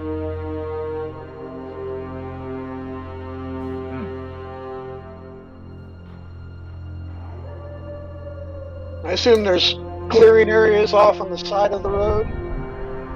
What's that? Sorry, I didn't quite catch that. I'm assuming there's clearings on the side of the road. It looks kind of like flat grassland right where we're at by the road. I can't tell though. Where you guys are right now is basically the side of the road is like you guys are on the road, and it's fairly thin, and then there's forest on your right, and then on your left is the foot of the mountains and hills. Okay. Cold. Now that you guys are here, cold air is kind of rushing down the mountains, and you guys have to pull your cloaks closer to you. Fisk, having a kind of a cloak that she always has on, isn't quite as bothered by this by the rest of you, I would say. It's starting to get a little bit chilly. Does everybody have cold weather gear, by the way? Well, we did buy new clothes when we got to Vallaki. but Nothing I don't know if that specific counts. for winter.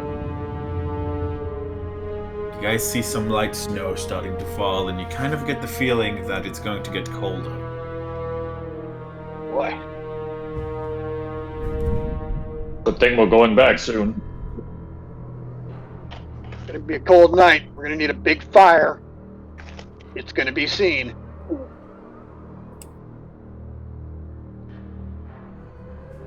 Let them come.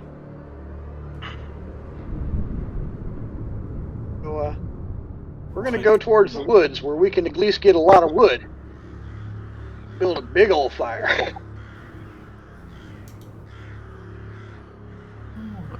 Let me see. As you guys continue on your way, it starts to get colder. I actually want Constitution saving throws from everyone who isn't Fiskars.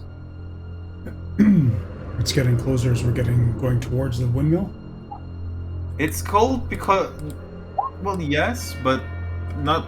But as in, it's you can see snow. Like it's atmospheric cold, not like mysterious cold. Okay.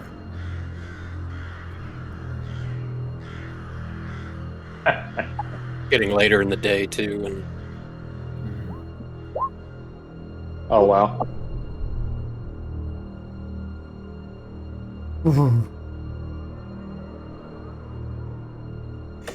Let me see. that tracks. 623, 6. Alrighty. So, this is how we're going to do this. You gain half the level of exhaustion when you fail such a save. Okay. Every hour where you're not warmed up, as you travel, you're going to make another Constitution saving throw.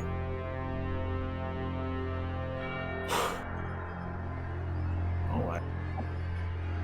Thankfully, your horses seems to have been bred for the cold, so they don't seem too bothered by this.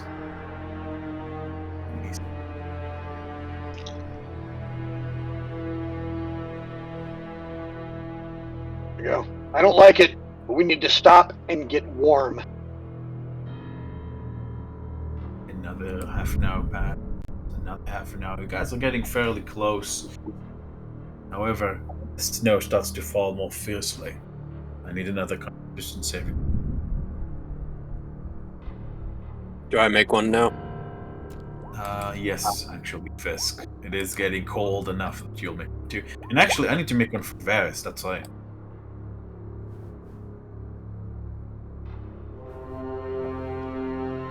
Although, Gal, I will say the DC for you is lower because you have your big Olushanka. That's true. Right? He just has a stud leather armor, he doesn't particularly. Be a Constitution. Righty. So, righty. Okay. Honor. You do take 1 level of exhaustion total from both failed saves. This is ridiculous. I'm heading back. I can't keep going on. Go back to town, get some proper gear, and then come back. So that it's already dark. You're gonna still be cold on horseback, or we could light a fire here. We have to stop. Right now You'll it's die if about you try to walk back now. 1, 2, 3, 4, 5. Yeah, it is about 5:30 right now. So it is I don't starting imagine like we to got get a dark. Yeah. Yeah, we don't have daylight to go back to town. You're already cold. We need to stop.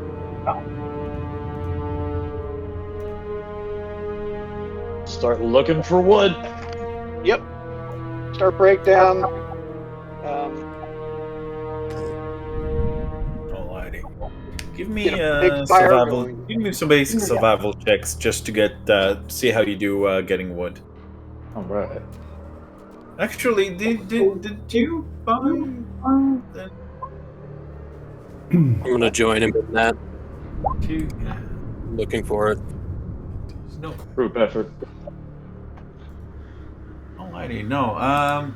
You find. Alright, you guys. You guys eventually gather more than enough wood and damage, and you even find some edible-looking mushrooms. All right. I'll grab them with caution. You guys warm up by the fire. As how long do you guys wish to stay? Do you guys wish to just take a little short rest, or do you guys wish to continue after, or do you guys wish to like wait until nightfall and then take a long rest? What would you like to? Varus can take a half a rest, and it'd be a full rest. Snow will probably only get heavier, so we need to figure out a way to travel forward.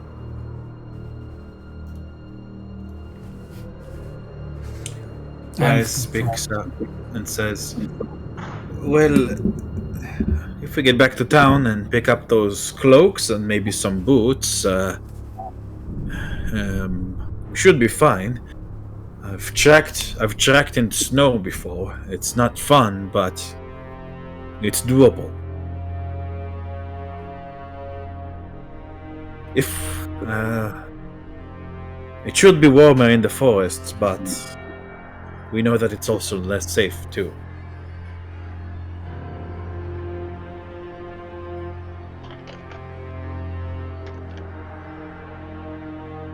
Kind of look at everybody and go, "This isn't my area of expertise. What do you think?" I think I'm Rest. cold, and I don't like it. Rest. Go back. Guess we'll have to keep feeding this fire for a few hours then. Yeah, we're gonna build a roaring fire so it stays warm by the campfire.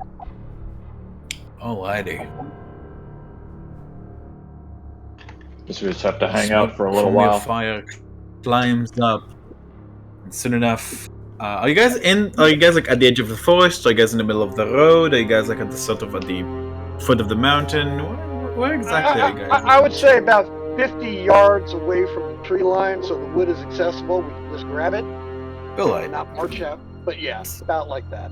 So on the edge of the open area. Alrighty, that's certainly doable. As the fire gets bigger, I'm gonna wave my hands over top of it, and the amount of light that's given off by the fire seems like it dissipates by half. It's suddenly the light is much more reduced, although the heat from the fire remains the same, I believe. Light, very good. Very good. Guys hear some far off wolf howls, but not quite as far off as you'd like. Of course.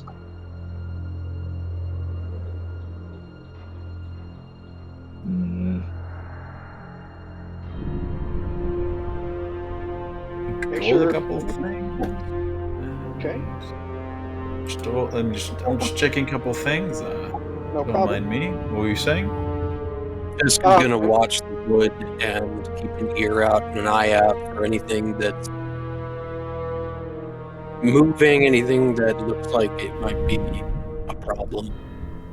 Excellent. In that case, if you could please give me a perception check.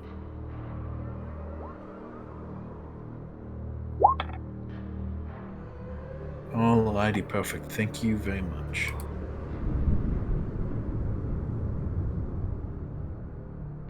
Let me see.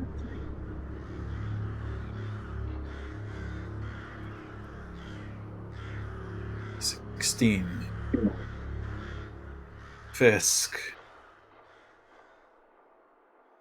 As night falls and the fire is still going strong, and the light, and Anrim, I assume you keep casting that spell that lowers the light of it. Fisk, you do see maybe 70, 80 feet away. Several figures approach and stop. They're all quadrupedal and very large. You can see yellow eyes peering at you through just at the edge of your vision. You see yellow eyes glinting in the darkness. I look directly at them and just start a low growl for the rest of the party to hear.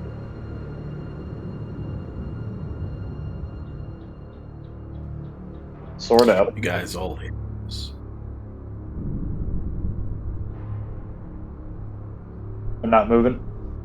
I'm not moving. I'm just staring right at those eyes. All I right. was asking if they're moving. No, they're not moving. When I get up, can I see them now? As I step away from the fire where Fisk is? I don't believe you. Wait, no, you're half elf. Yes, you do. You can sort of see them now. Your vision isn't quite as sharp as Fisk's is, but you definitely can see those several pairs of yellow eyes peering at you guys through the darkness. Back at everybody, I say, that didn't take long. We have the company we expected. What do they want? Trying to decide if we're food. We're in their territory. They're gonna approach sooner or later. Why don't we just say hello now? With the flick of my wrist, the light from the fire, instead of halves, becomes double. Like normal or like double from normal? Double from normal. Alrighty. The light multiplies massively now, and now it reaches the forms. You see several massive, gargantuan wolf forms. Their furs, their backs are muscular. These are not the same as the wolves you first saw when you arrived in Barovia. These are not malnourished. These are strong, large, and much more intimidating. However, even they flinch for a moment when the light reaches them. However, they make no moves. You can see about 7 or 8 of these massive wolves. Their hackles are not raised, but they're simply watching the group.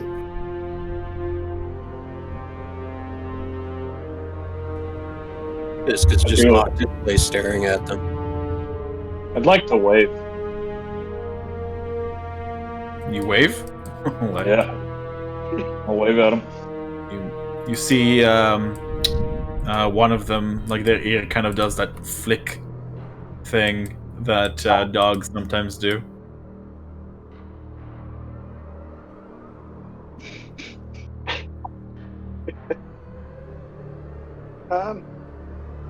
Yeah, Interesting I'm gonna bunch.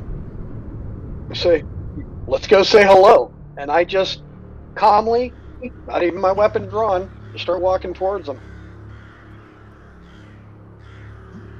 I'll put my You weapon away. see two of the larger wolves kind of start growling, their growl is insane. Like at first you don't even realize this is a growl. It's because you can feel it in your teeth. The rumble traveling through the air. The lead one, who seems actually smaller than them, sleek black wolf, gives a snap, and the other two immediately stop growling and step back. The black wolf begins to step forward towards Ptarmigan, and as it does, it starts transforming. You can see it starting to stand up, its limbs shortening and becoming lighter, the hair absorbing. Soon enough, before you stands a nude a short, nude woman with some scarring on her arms, stomach, legs, and face. Her eyes are yellow. And you get the feeling that even though she's shorter than you, Ptarmigan, the amount of ferocity she contains is... You feel like as if she's much bigger than she actually is. She looks you up and down. Hunter?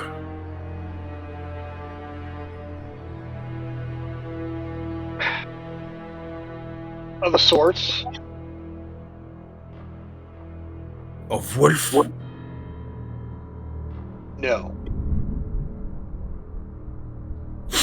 She sniffs. And not like in a, oh, I'm disapprove, like a sniff as in, it's a very dog-like manner.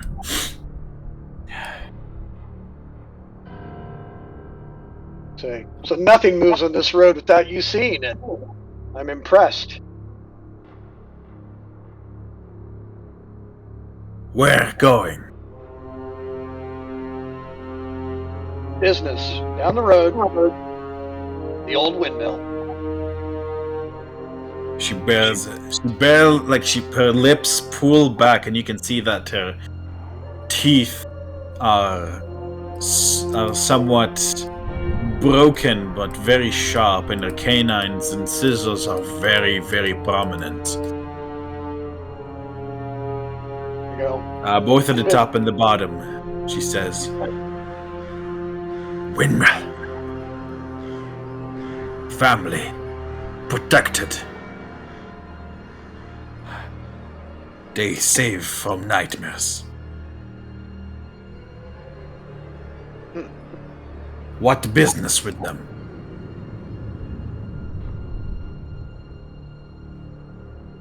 There is a lot of old magic. Need to find.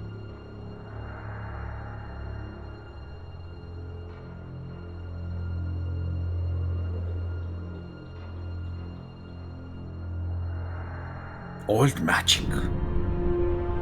Old magic.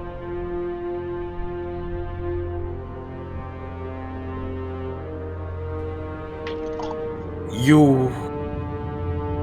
magic, man? I play with it when needed.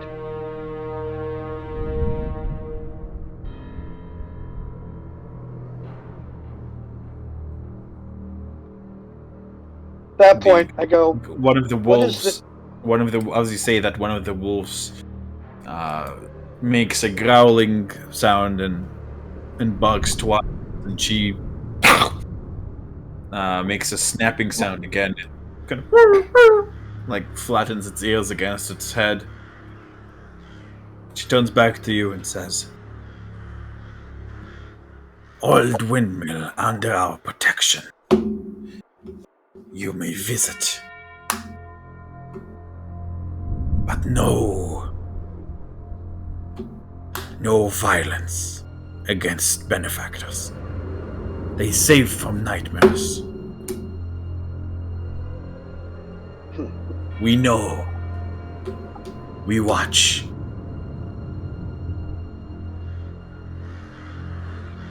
Pack Wait. always watch."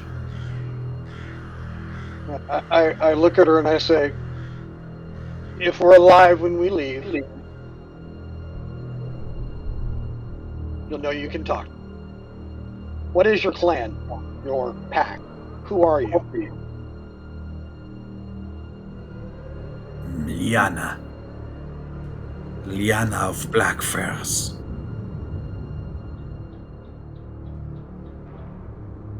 I kill old pack leader. Stupid. Fat. Was going to make us pant. You can see that she has troubles with speaking, almost like she hasn't used human speech in a long time. Was going to make us pant for King Strad. Well, many things are happening in Barovia. Things can change and things can be better, but it's going to take a fight.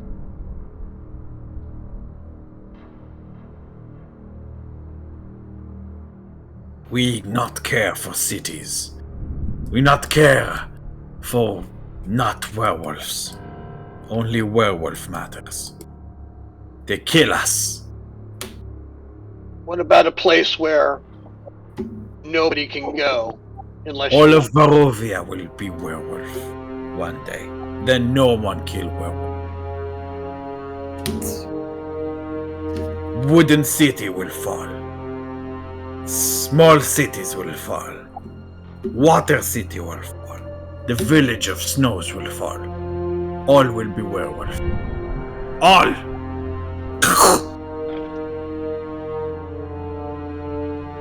See a bit of foam kind of gathering at the corner of her mouth. How about the castle? Castle fall too! I smile and I go, Each you have strad. ambition. Eat Strad! Piss on the throne! You hear a couple of wolves go, oh! And the whole pack goes, oh! And she starts, like, you see her face transforming as she also joins. Like this black, it's very disconcerting. Black fur just explodes out of her face, her jaw elongates. The howling seems to have calmed her down. Walk right up to her. Fighting distance, basically. You go, I can't promise you Barovia. I don't even know if I agree. But I might be able to help you hunting Strahd.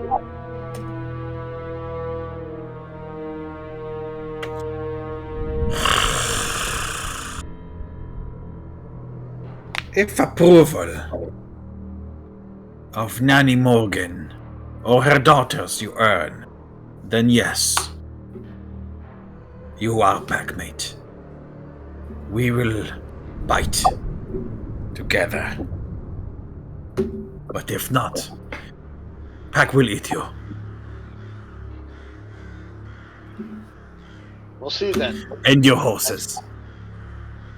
She looks hungrily at your horses, like they're in the camp. Like the horses are like. By the way, the horses are like not happy with this. They're like they're having the fire on the other side of the wolves, while like very greedily looking at them. So don't get used to looking them at these particular horses like a meal. You may have to see them too many times. And Horses. I turn and You turn away? yeah, and then at that point I turn and walk back to my camp. Alright, she watches you leaving and with a low growl and then transforms back. And you guys see her moving back to her pack and then disappear into the darkness. Tarmogen walks by Fisk, and Fisk doesn't move. He just stares at them as they leave. Say, you're the one that's right. They have to always be watched. So there's something watching us around here. Yeah, we're under close eye. Probably by more than one.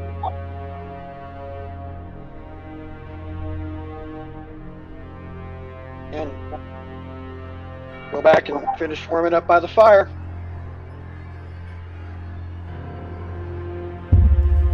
Dim the lights again.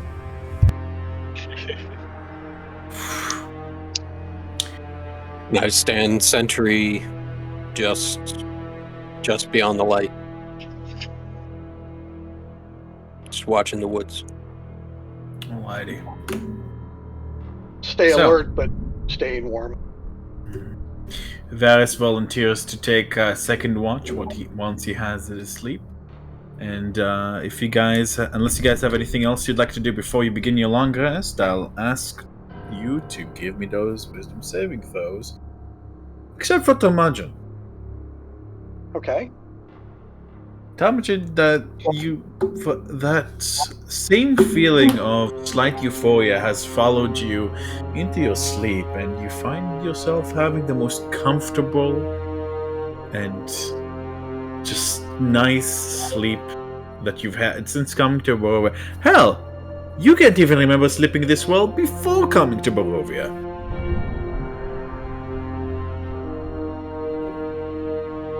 Everybody else, you know what they want.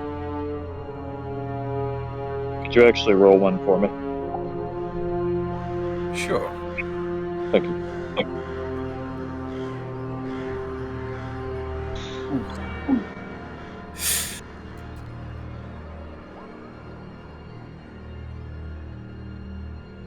Alrighty. Let me see.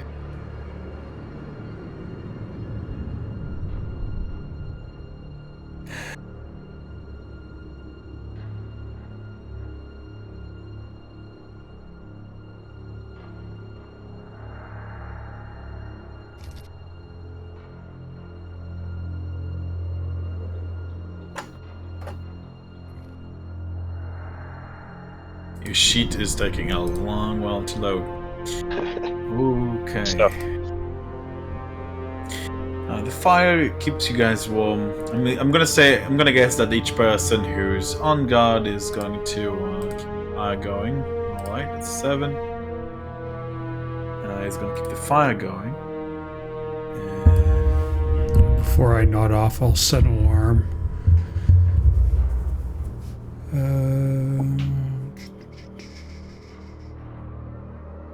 Cast it as a ritual. A 20-foot cube on the other side of the fire. So coming out of the forest.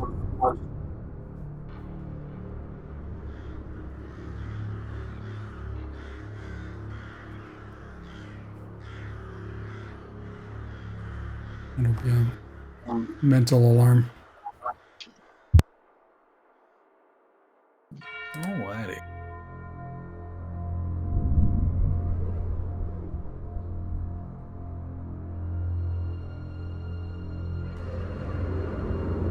As you guys sleep, and it seems that both Varys and Tamjan are enjoying sleeps.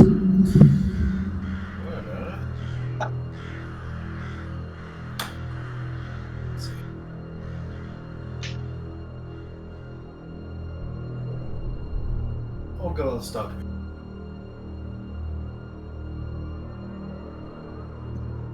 Well, you're back. Oh, Back man. in the Colosseum. But a long, long time has passed. You realize this was all a dream. You've never went to Barovia. You've never even left the Colosseum. Soon enough, the names and faces of your companions and friends disappear as you try to remember them. You realize none of this ever happened. And you sigh as you stretch and prepare yourself for a tiring day at the arena. You sigh as you massage your aching stump where your leg used to be. You've lost it in a fight against another orc, father. You were victorious, and in victory claimed his life to the cheers of a manic crowd. You know he was trying to tell you something, but you cut off his head before he could finish the sentence. You're not quite sure what it was.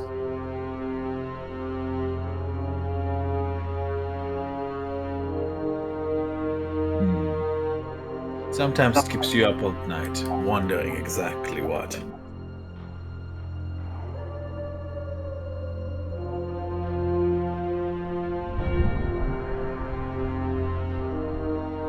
As you lift yourself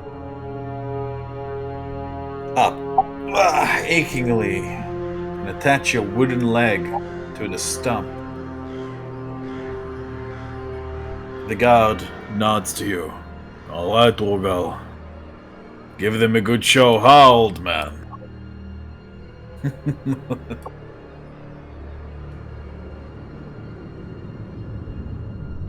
Rogal, you exit to an empty arena.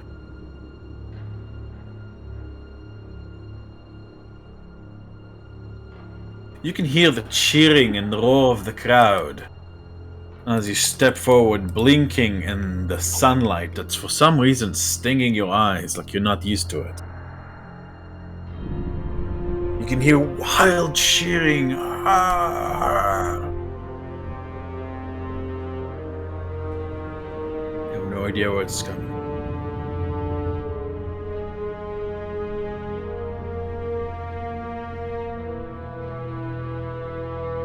Your back hurts.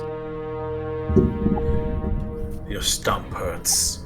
Your joint hurts as you draw out your sword and await your opponent.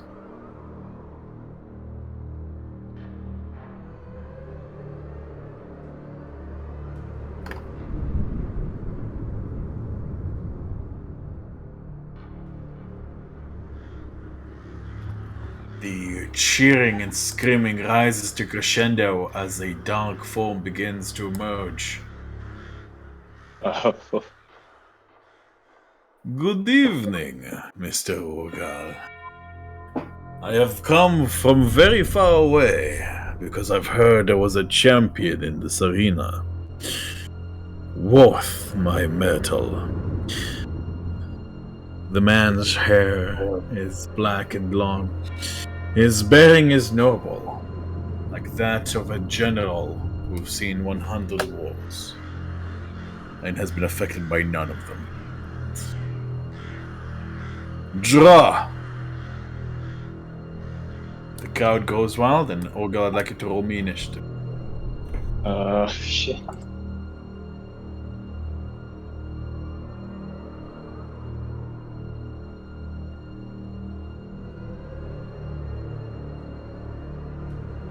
One v one me, bro.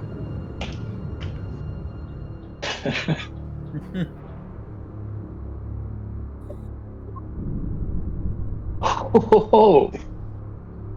Alright, Ogal, you go first as the man is smiling with his arms out, almost like he's goading you into attacking him first. Yeah. We'll fly into a rage and charge up on him. Screaming. And You run forward, and every step forward, despite your rage, is agony as you can feel the wood of the stump push up, the wood of your leg push up on your stump, making your back pain even worse. Your joints ache with every scream, with every shout, and you can feel your teeth shaken loose by the run.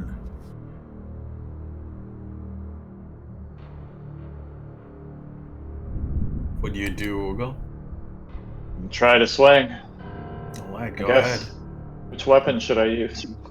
The sword in your hand feels like it weighs a ton, but you still manage to bring it up and down.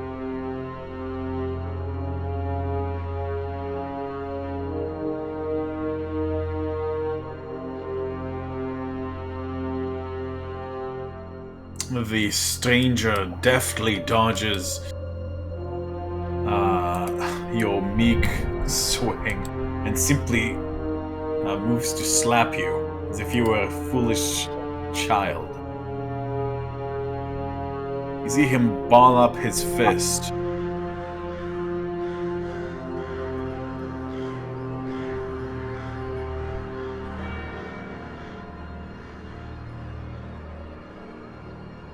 Pow! He smashes you in the face, almost sends you flying. And you kind of stagger, and you can feel it cutting through your rage, and your rage ends. almost as if it wasn't there. Like you can feel blood fill your mouth as your teeth start falling out onto the hot sand. Stupid old man. This is going to be a public execution. Let me do you the favor of putting you out of your misery. And then you can see him grow larger and larger as his fist becomes enveloped by flames, and his face begins to morph and transform, and you can see the face of the angry god you saw last night. You will burn! And he smashes back at him. his massive fist into you. Christ. As fire begins to rain down from his body, and the cheers of the invisible crowd begins to turn into screams, and you now can see his true form, overlapping that of the man in front of you.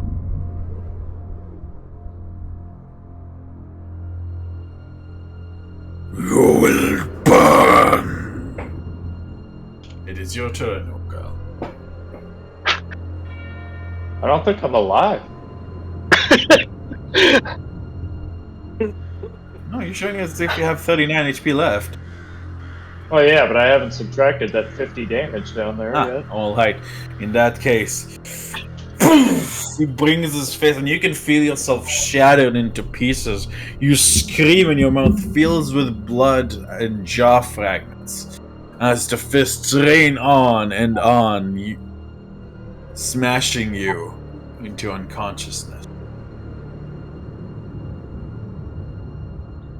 You wake up in a start. And kind of like do that instinctive thing where like you check to feel with your tongue if your teeth are still there, which they are. You do taste a little bit of blood though. Damn. But And did I lose any hit points in reality? No, but you do taste a little bit of blood, and your leg aches around halfway down your shin. It's not good. Let's see. Ugh. Is it still snowing out? It is still snowing. You can see that I believe Varys would probably be on watch right now.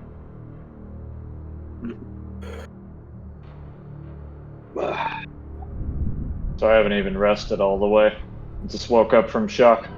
Mm-hmm. Dang. Let's see. The rest of your sleep, even as you try to go back to sleep, it takes you quite a long time, and the rest of your sleep is really messed with by whatchamacallit. Nightmares. Sorry, wow. My brain just shut down for a moment. Yes, regular nightmares, yes. It is very unpleasant. Fisk. Ooh. You are sleeping soundly. You're actually having quite a nice dream.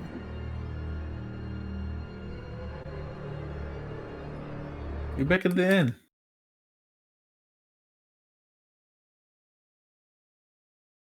With Ella and everybody else.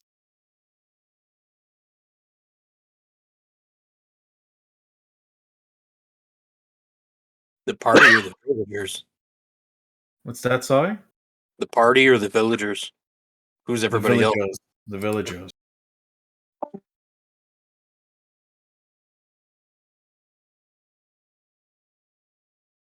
Right now, you try to remember exactly what you were doing, because you get the feeling that something's off. just can't place a point on.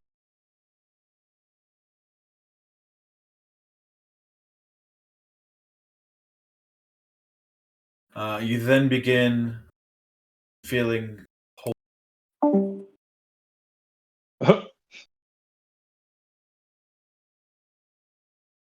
Holy?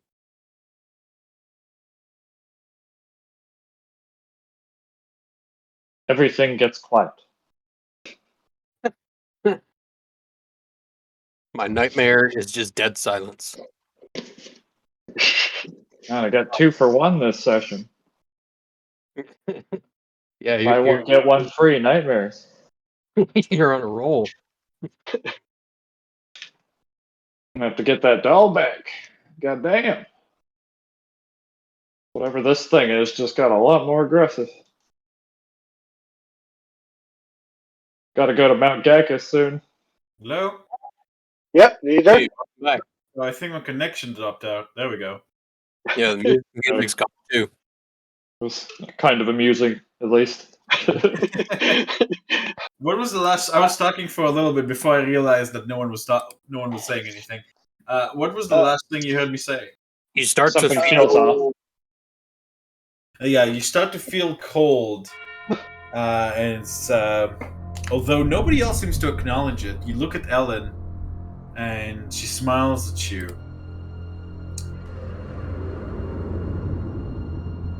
Except the face isn't really proper.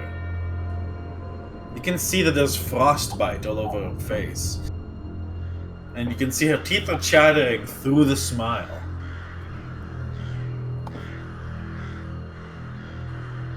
With a crash of glass, she drops the tray she was holding. And begins to hold on to herself as people in the inn continue partying like nothing's happening. Fisk? Fisk?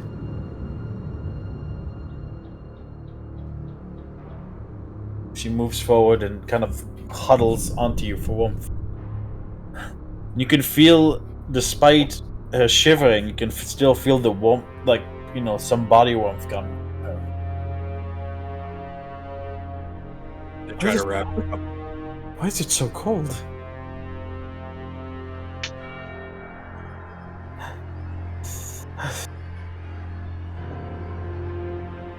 I feel sick. You see mist beginning to enter through the windows and through the walls as the sound of the party dies off. Fisk? She's like looking around herself as if she can't see you anymore. Fisk? Fisk! I start just frantically searching. Your hands pass through her, and you can see that the frostbite spreads from her nose on her cheeks. Like there's frost building up on her eyebrows.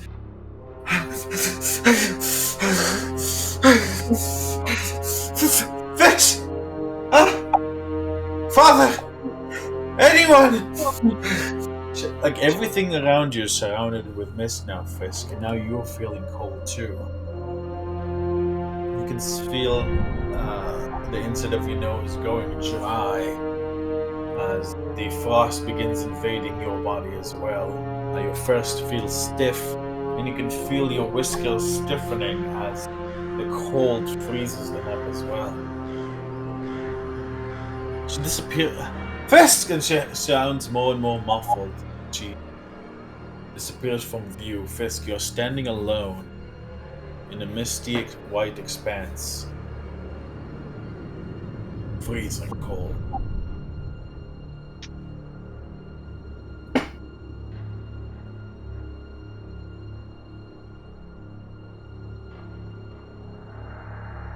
Stand up and just bellow out.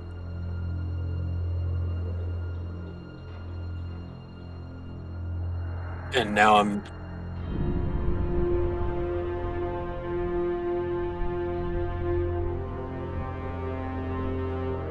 I'm in fight mode again. You look about you as you kind of ready yourself for combat. There's nothing. Nothing approaches.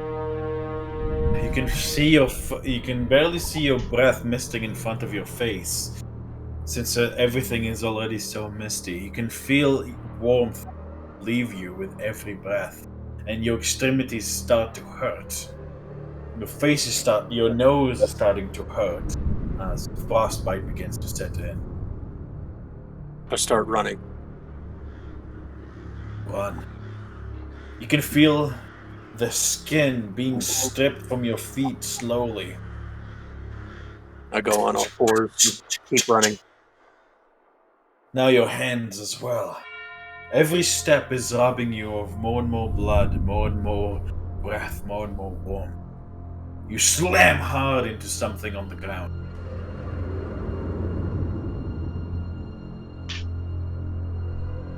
Couldn't see it. It was so misty.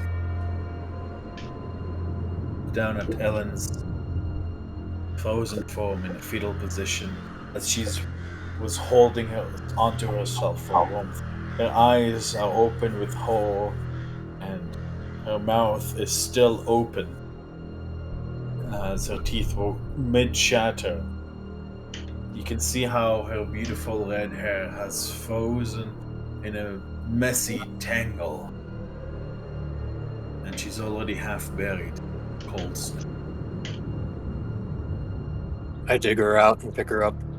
You try to dig her out, but she's already you can't even feel your fingers anymore. You can feel your claws breaking as you do. Eventually, with barely any warmth remaining in your body and having lost 2 fingers to frostbite, pick her up. And you see a massive black scent emerge from her mouth and crawl into yours. Fisk. You wake up feeling incredibly nauseous and deeply cold.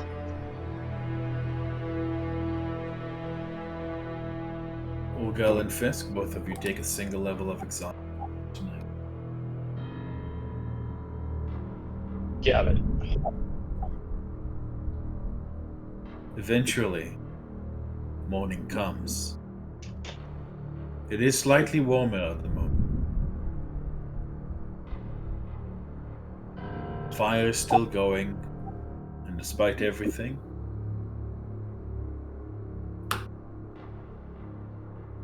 it seems the snow has settled. It is not snowing currently. Body like it as you wake up. Tamajan, you have a big old smile on your face. I have to start eating these. Yeah. Got a little Downside. through the fire.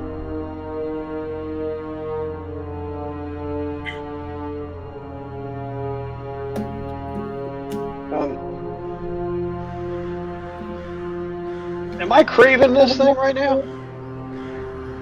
I don't know what you're talking about. Thinking I'm craving this right about now.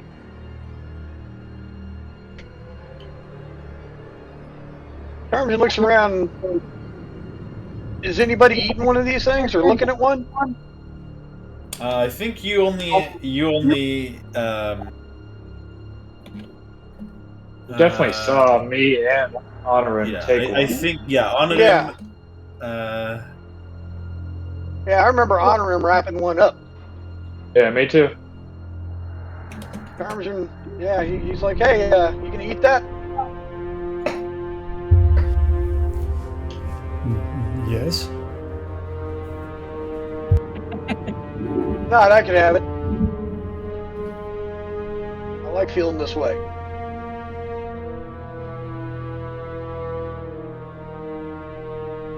Sound well rested. Interesting. Should return and get warm.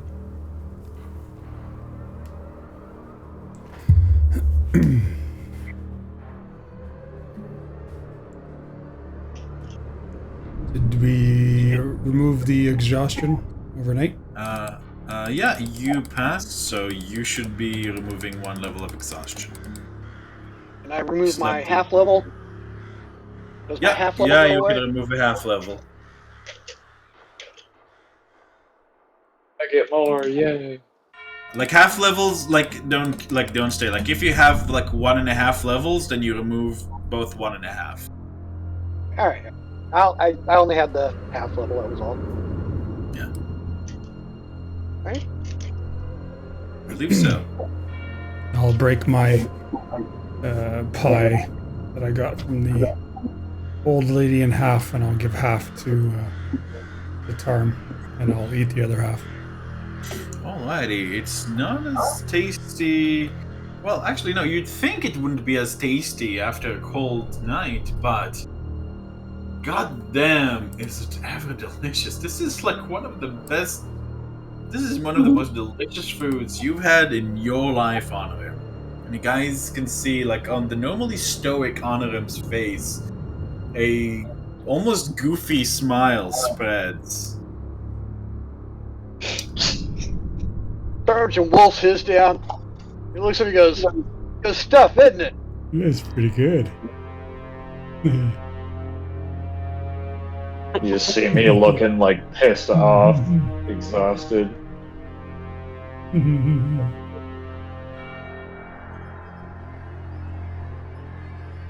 This doesn't look all that different.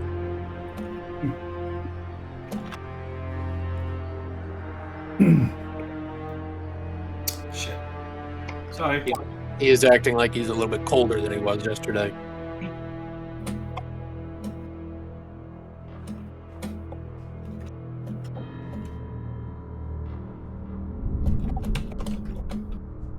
I kind of look around and go, "All right, who's having a bad day?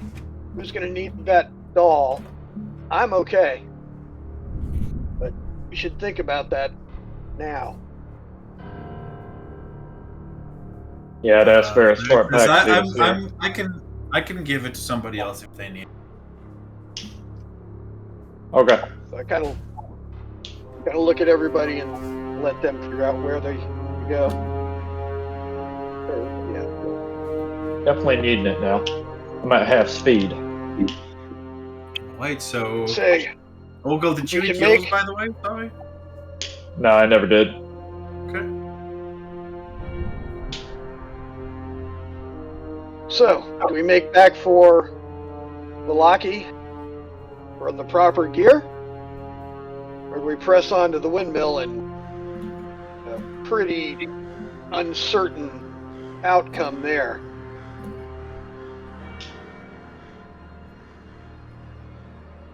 I think we figured out that we won't be killing them.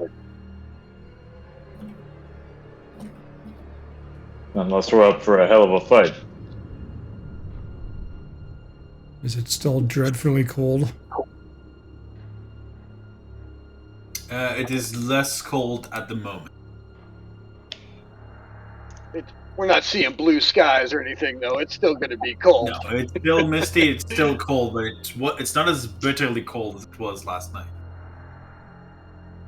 After I say, hey, we need to go get these warm clothes. Come back and pace this at our own pace. I'd rather control how fast we go than have to rush. Agreed? I agree. Agreed. Agreed. I don't want to go back, but I think it's smart.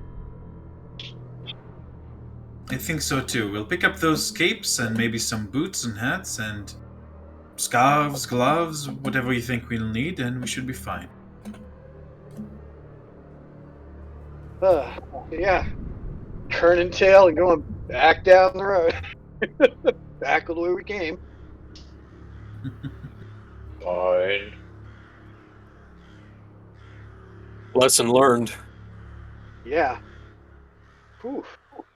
Alrighty. So, as you guys begin, it's a 9 to 10 a.m., 11 a.m.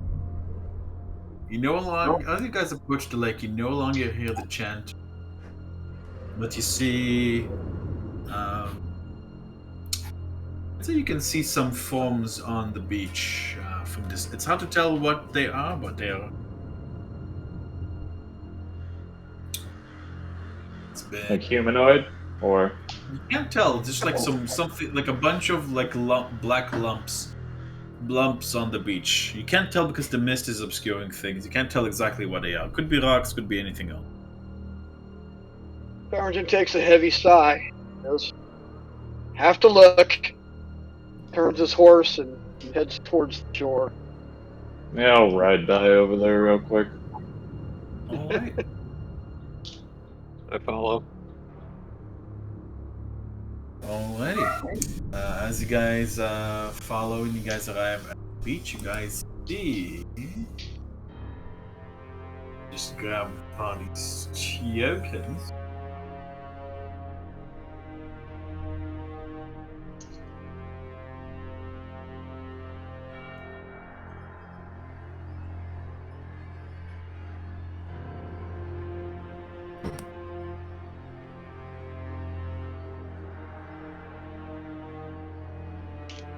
Let me see. You guys see several large, what seems to be potato stacks, all over the beach.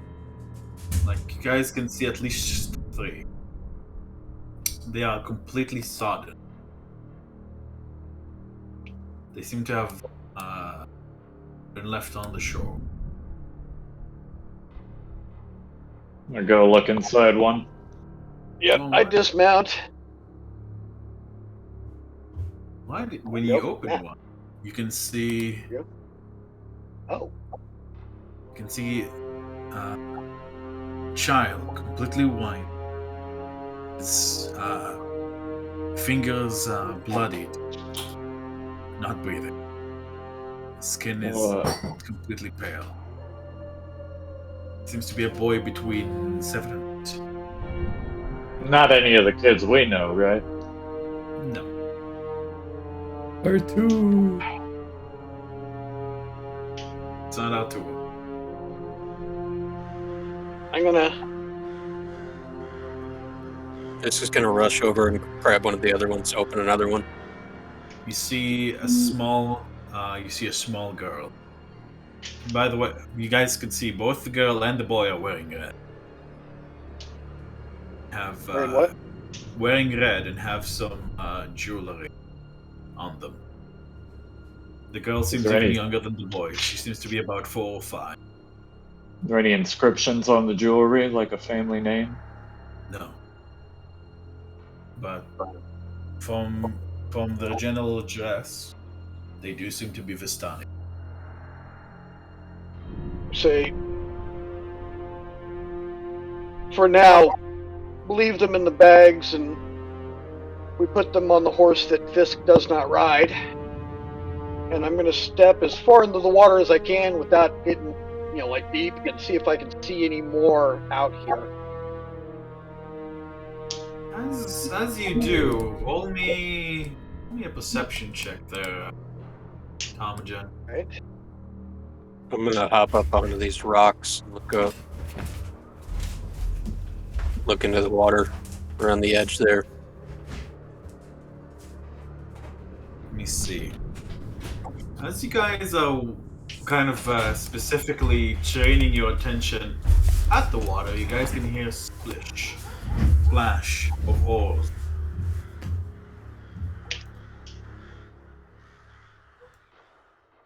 You guys can see, like I'd say, Tomajan you can see, and Fisk you can see as well. Small boat emerges from the mist with a sound of what sounds like chanting. You guys can see a man with a fishing rod kind of sticking up from his boat. Doesn't seem to notice you or see you.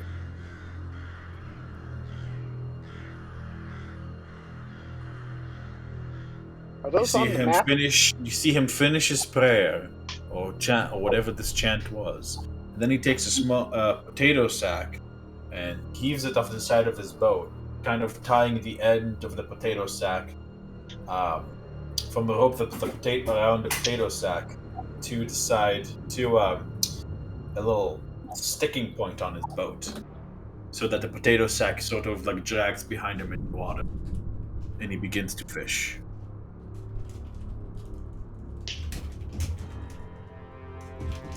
He's fishing with dead children. I have no words. I I will look say, at honor him. actually, I look at honor him. Talmadgen, with your perception check, you do see that the potato sack wiggles a bit. Oh, fuck no. Do I see this too? Fisk, did you give me a perception check? I need a give me a perception check, Fisk.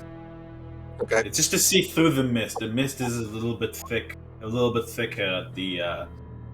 I instantly water. just say, Yeah, Fisk, they're you see this. still. Yeah, I say they're still alive. I'm drawing my sword. I'm gonna get up on the shoreline. I should fucking shoot this guy, right? He doesn't seem to notice you guys. His back is to you as he's fishing off the side of his boat. How far is he at? Because I can't see an icon. And he already threw the potato sack in. Wow. Yeah, he already did. He just did. Crap. Oh, we need to stop this, like, immediately. Yeah, this is... I'm gonna shoot him. In fact, I'm gonna say, everybody give me initiative, please. Alright.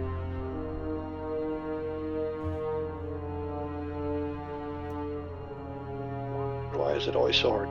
There it is.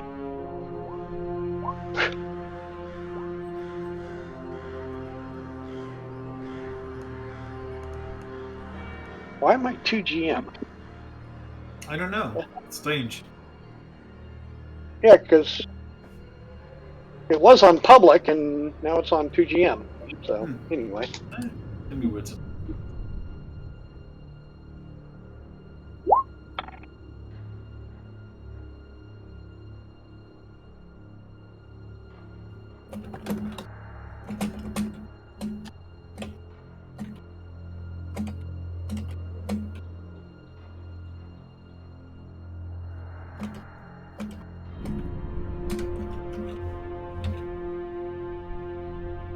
Oops, sorry. I meant to look at info, not pop that.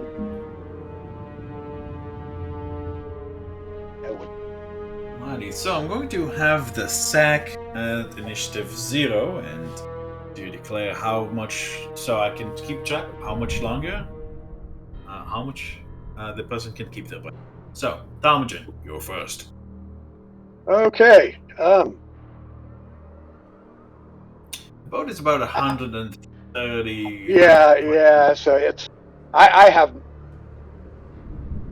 nothing that kind of range. I do. Yeah, I'm just gonna stay at the ready. You gotta save the kid, then. Oh, the kid. Yeah, the kid's in the water. Yeah. All right. Yeah, you gotta all move right. out, bro. Yep. All right. I'll So take the shot. how fast can I swim? I've never encountered this. So, the way swimming works is unless you have intrinsic swimming speed, you roll me athletics, and if you pass, you're able to swim. If you're able to swim, that'll be half your movement speed. If you are wearing heavy armor, that will be with disadvantage. I've just got that chain shirt. That's the only armor I've got. I don't know if that counts or not. So, assume Chain about there shirt when I is have to do not that? heavy armor, I don't. Yeah.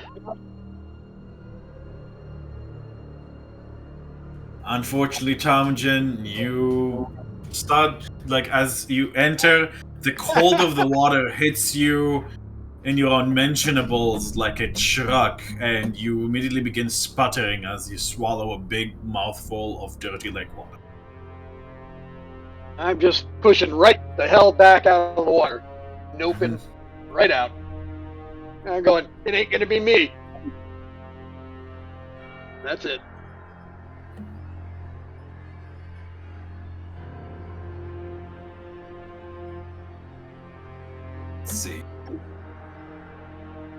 Varys is going to. What would Varys? He would absolutely try and fucking shoot this I'm guy. trying to think. Oh, yeah. Probably try to shoot. I'm trying to think if it would be shoot to kill or shoot. He's probably smart enough to. Let's see. 30 feet. What do you try there? He takes a bonus action. You guys see him disappear. Actually, no. Move over here. Very tippy top, and then take a bonus action to poof, poof. Use Misty Step to appear 30 feet over here, and then aim his arrow, guy's shoulder.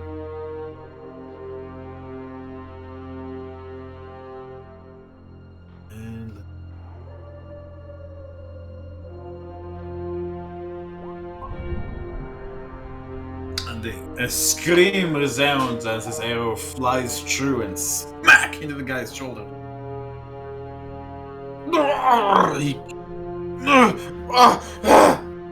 The guy the man in the boat begins to try, looks in fear towards you and grabs an oar.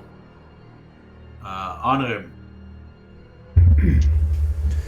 Hearing the Sorry, commotion,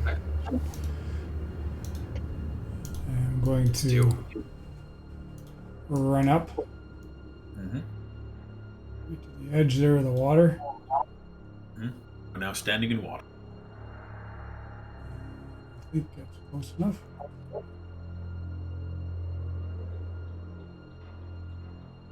In 20 feet, I'm going to try a firebolt at him.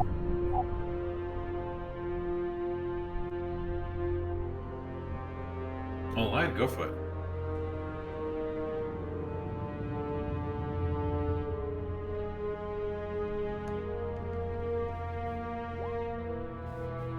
Pew pew. And that's it.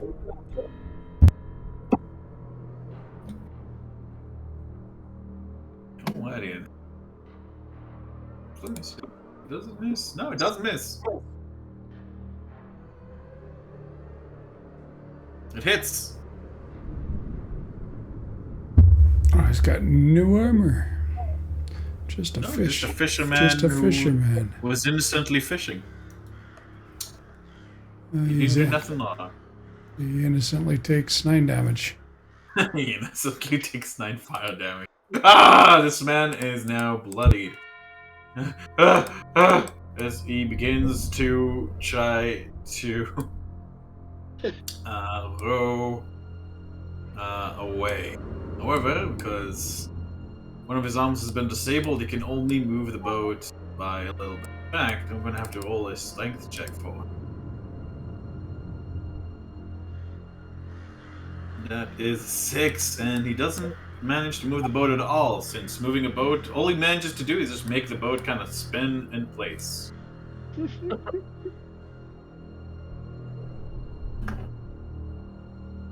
Ulgal. I charge up lightning in my hand and point it at him and yell before I fire it, pull that bag out of the water or you die. Give me an intimidation check.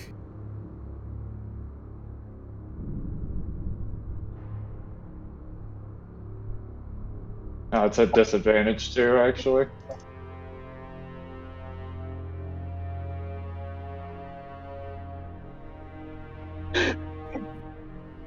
There we go. Right. He kind of so startled he drops his oar in the water. Alrighty.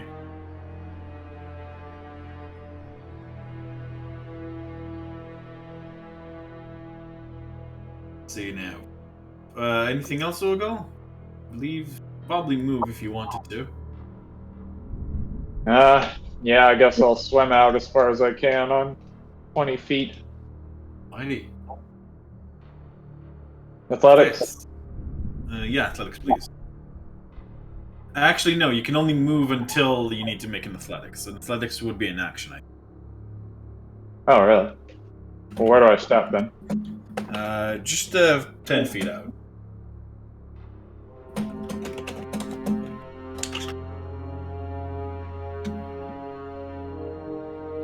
Oh, my apologies. It is part of a move action, apparently.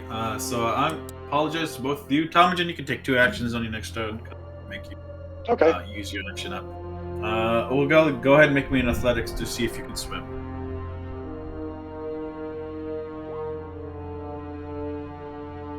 20, alright. 10 more feet. So you can move up to half your speed. Yeah. Oh, well, my speed's currently 20, so...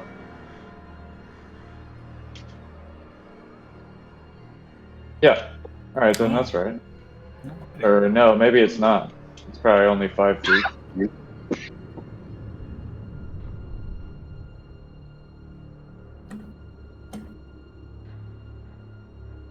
Alrighty. Fisk.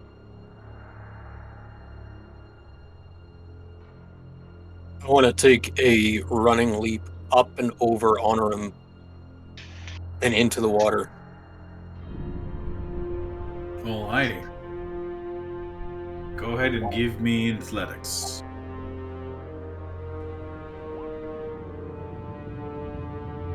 Right, so that's 8, and you moved. You had more than enough to do a running leap. That's an 8 plus 10, so you get to move 18 feet, so let's round it up to 20. I figure that's how it.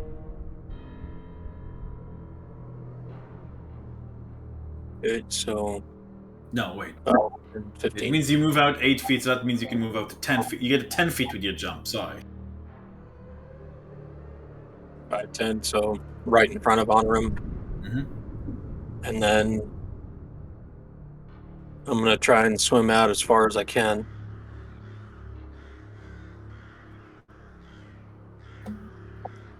Another athletics. Yes, please, for swimming. Man. Unfortunately, Fisk, you are unable to swim. The cold water soaks into your fur, and you are cold. Alrighty. Well, now that I'm under the water, Mm-hmm. what's the lighting look like?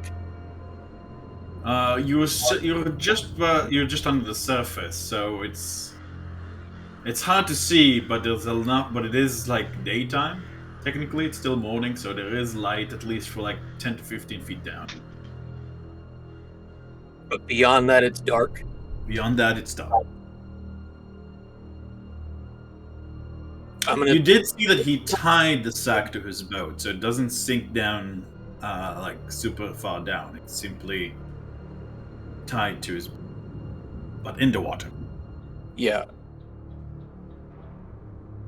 I'm gonna use a bonus action and teleport down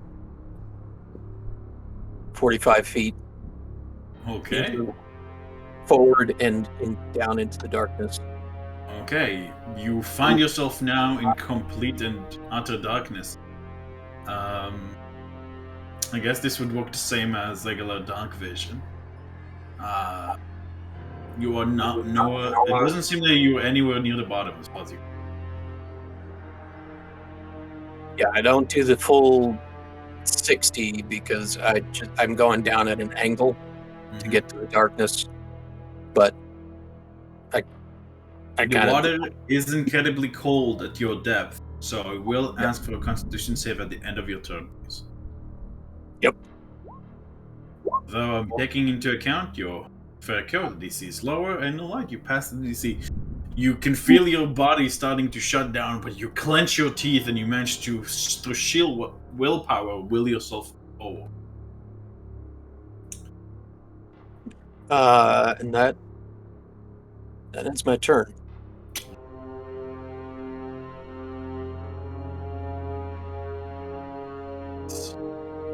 Round Tomajan. Whew. Okay.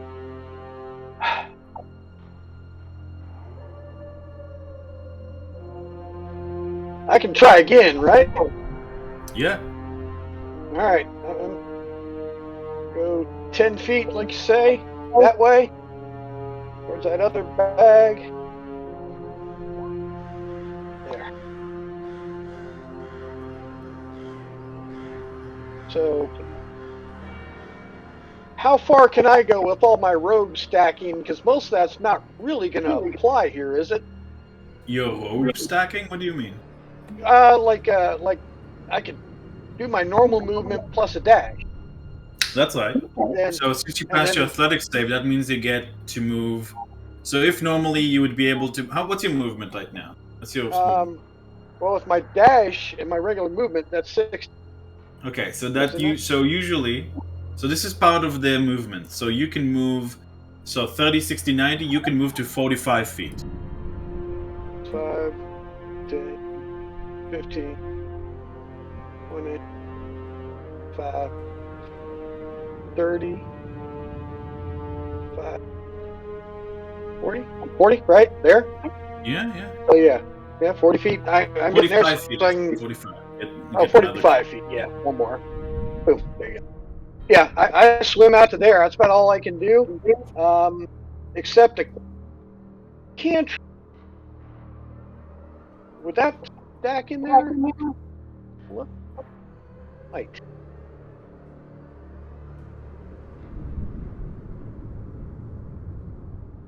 Yeah, as my regular action. No, that's wrong. Oh, I can't. It's touch. Never mind. That's it. Alrighty. And that's you, Tomjin. And Varys is going to try. Let's see, what will he try? What can he do in this situation?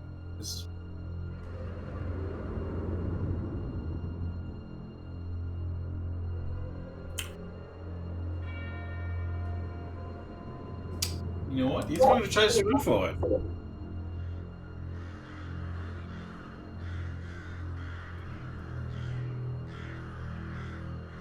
$21.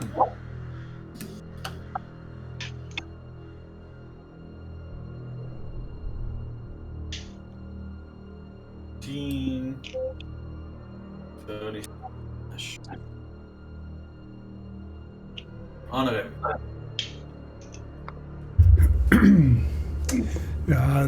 This is not a situation where I can help, so I am going to go back to the sacks. Now, did you say earlier that someone was moving? One in the water. The one by the boat. I'm just going to go through one of them and search, and I try and ID if there's anything on them. Bracelets, jewelry. You're taking all night. Whenever I can Yeah, do that. there is some jewelry on them. Their small bodies are cold and clammy.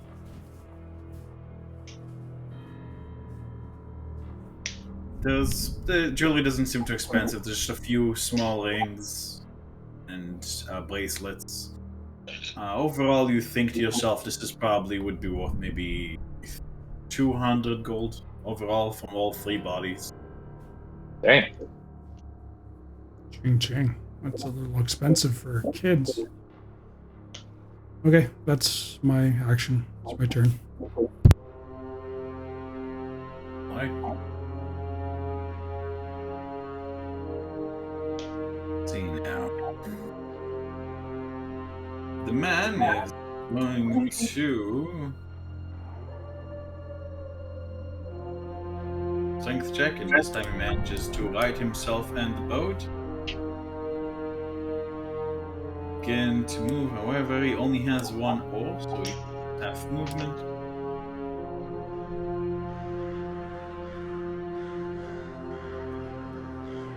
Okay, yeah, he's got to die. He tries to row towards the beach away from you guys. There is a big rock outcropping that would prevent you from getting to him, unless you swim fast. Olga, your turn. I'm gonna back up onto the shore. If I can click on my token. Oh. It's back a couple steps, so I'm at where I can take a shot on even ground. And I'm gonna charge up thunder in my fingertips and blast him with Valve's Thunder Arrow.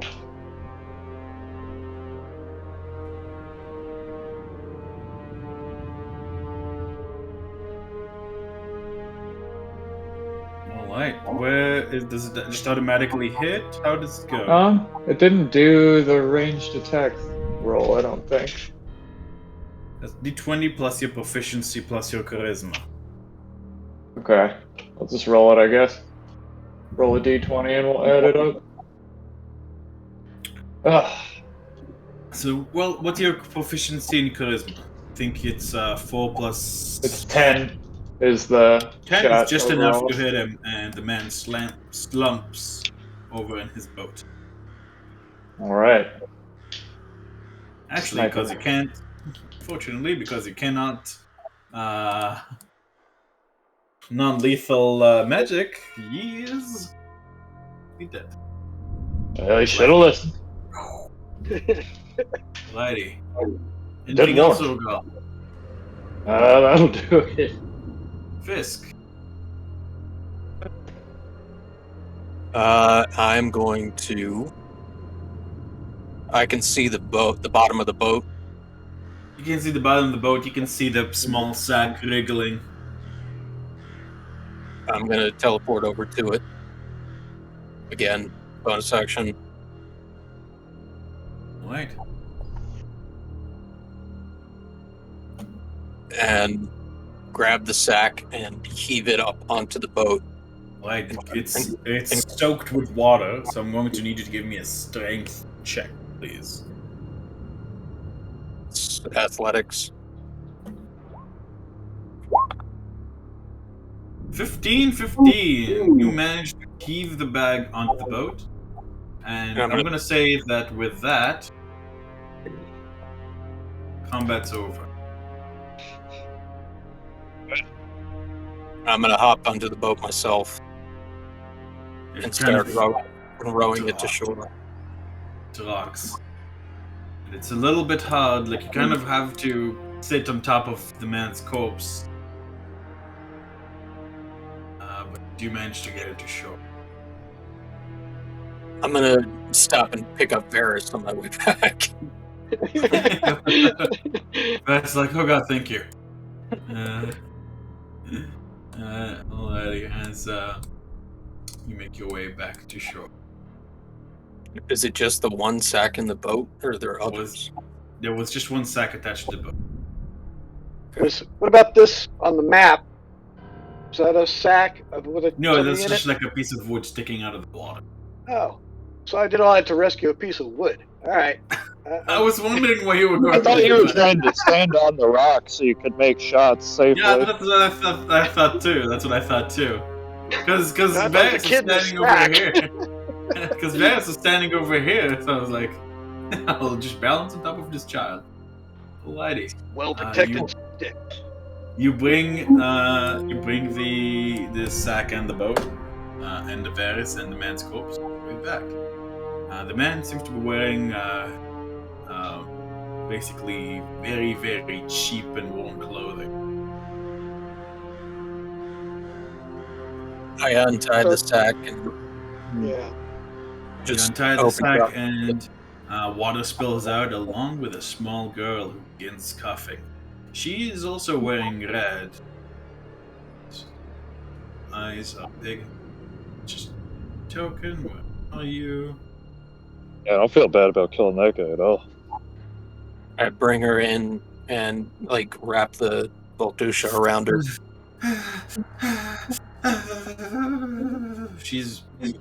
Her teeth are chattering so hard you guys can hear them knocking. I start searching for wood to make a fire. As I see this. Yeah, there's some wood. There's some driftwood here and there that's been dried out by the cold.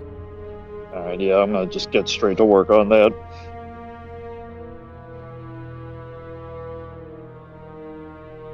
I just This is what she looks like. Here's the token.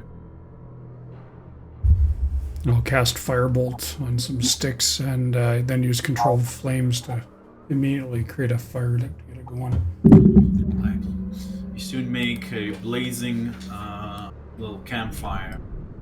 And soon enough, chattering stops as it's dried up. The girl looks to be about 9 or 10 or so. I say, can you speak our tongue? Yes, I can. You are not from here. You are outsiders. You were in a lot of trouble. Yes, I was going to die. She looks The back hell at the was he man. doing? I'm not sure.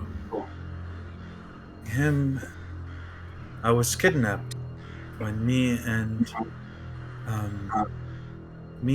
some of my friends went away from the caravan to gather mushrooms and catch a rabbit.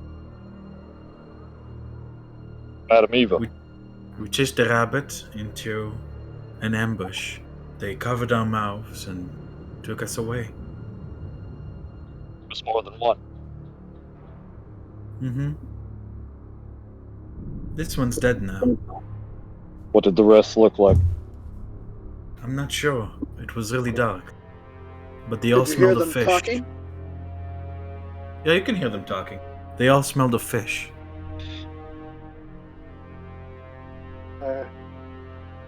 Their voices sound like. I asked her, I said, do they sound like any place you've heard of? Their accents?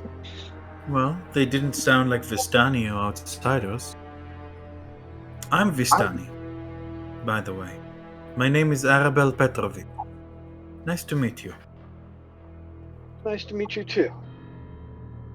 Don't Despite know almost a lot of- drowning, like the girl has a very even and collected tone about her. You get the impression that she's a little bit more too intelligent for a girl her age.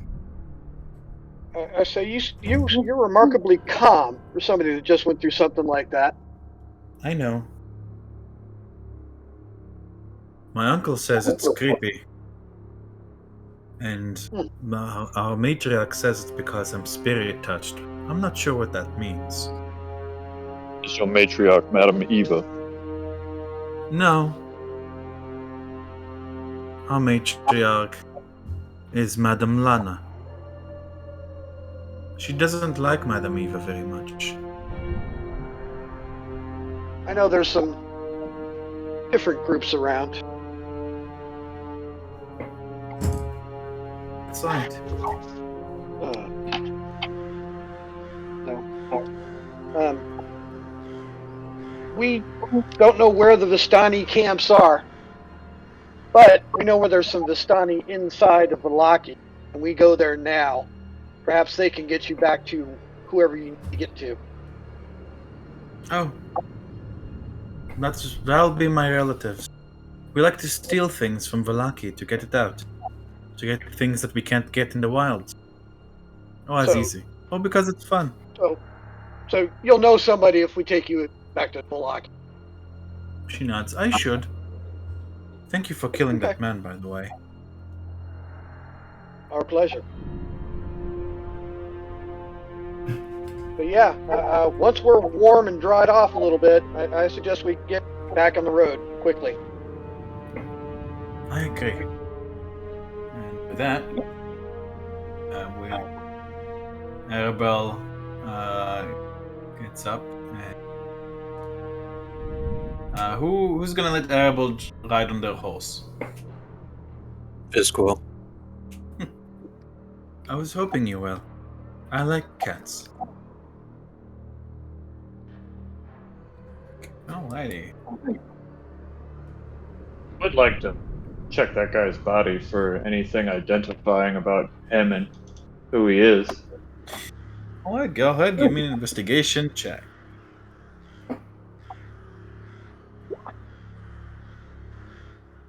Doesn't seem to carry anything identifying. There's a wooden band around one of his wrists. You can tell that this man, like, he stinks of fish. You can tell that's probably all he's been able to afford or get. His hands are muddy, and his clothes haven't been washed in a long time. You can smell like the after effects of booze on him. This just But takes his yeah, body after Urgle looks at it and chucks it in the water. splash. It sinks. We'll have to ask around Actually, at no, the it doesn't bar. sink. Corpses float, actually. So corpses float. So it's Wait. floats. We Termagant don't- dismounts again and walks over to the body where it's just floating. Kind of drags it. And he goes, "No, let's make sure." And I go to investigate it thoroughly myself. Okay. Go ahead. Alrighty. In one of his pockets, hidden in a soggy sack, it was hard to tell it was there because when you reach it into his pocket, everything is soggy. You can find a small booklet. The ink is generally pretty smudged from the water.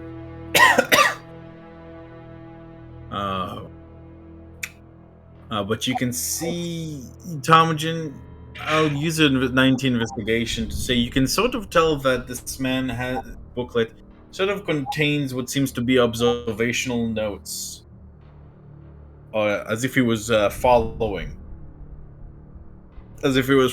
somebody. Seems to be a caravan movement throughout Borovia. Okay. As much as I'd like to leave him here, shouldn't we bring him back and identify him and who he spends time with so that they can be brought to justice too? I look at him and I say, frankly, I don't think he has family in Vallaki. Somebody I help. heard the others called him Bluto. They called him what? Bluto. Brutal. No, Right. Okay, hold on. Oh, Gluco. Oh, okay. Bluto, like Pluto. Popeye's Popeye. enemy. Yes, okay. Yeah. Were any other names said?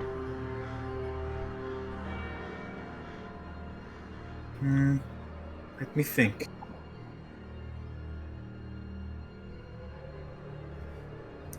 Well, there were. I think there was Gravel.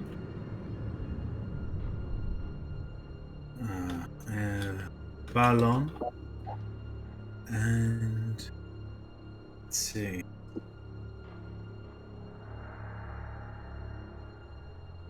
Karlov. Good. We'll find them. Good. I don't think it would be good if any more of my friends died. Although they weren't really my friends. I think they were trying to play a prank on me. Still. Do you think we should bury them? Or bring them back with us? I don't If we think try it to bring them deserves it. back with us, they might start to smell on the horse. So it might be better to just leave them here. It's not worth it. Now that I know his name, I don't need to do that. No. I meant the other kids. The children's bodies. Oh. Yes. We probably should. I think they need to Are you go sure? It'll make your horses smell bad. Bag of holding.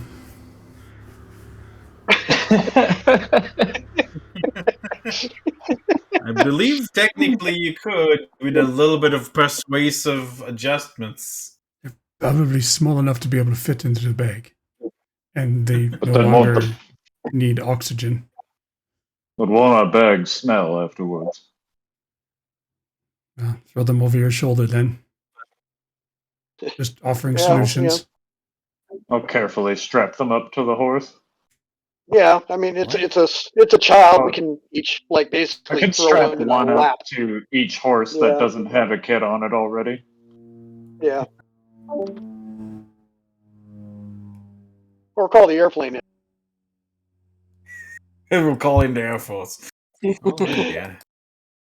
Alrighty, you guys make your way to Vallaki fairly quickly. Say in about, let's see, 1, 2, 3, about 3 hours. So it's only about 2 p.m. by the time you guys arrive. The gate guard, seeming to recognize you, looks quite surprised. Oh, we didn't realize you'd be coming back so quickly. Should Neither did we we. let Lady Irina know, or is this an incognito visit? Password, we're back in town, but probably not for long. If she needs to see us, she'll find it. Yeah. So I Alright, say I'm just will do. that's what I tell them. Now, Silver Cloak was right where we were hearing Vistani type songs, right? The Arisik Stockyard, which is sort of the opposite side of the road, even though there's quite a bit of distance. Right. Okay. But yeah, I think we need to go there first with these children's bodies. That's With what? Yeah, you Are you heard saying me. it to the guard, or are you saying it to the party? No, I'm saying it to the party after. Okay, I'm guessing you're like away from the guard, yeah. Yeah. I thought we were kind of already left. Hey, where can town, we dispose of these children's bodies? What? No, I say we heard the Vistani songs. That's where we need to go. Go there. You guys do pass by the Silver Cloak, where you could probably pick up your cloaks too if you wanted, since they did say it would be ready today. Yeah, just a quick stop. You know. Hope nobody knows. As well as any other winter clothes that we are grabbing while we're here. I'll say like you guys pay like with the 100 gold. I'll say you guys buy that and the cloaks plus hats plus boots and gloves. You guys have winter clothes up. So everybody add gray cloak / winter clothes to their inventory. And wolf cloaks. Courtesy of Tamajan. Thank you.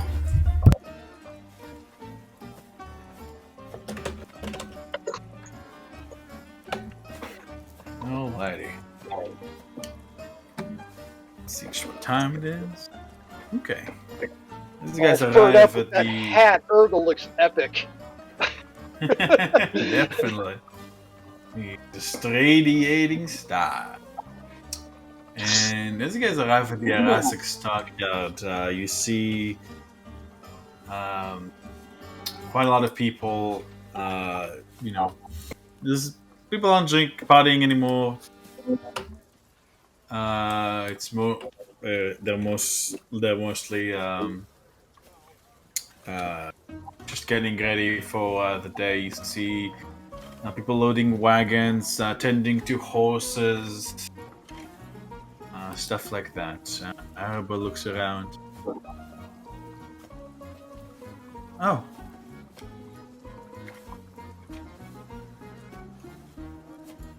There he is. There's someone. Uncle! Uncle Arigal, it's me!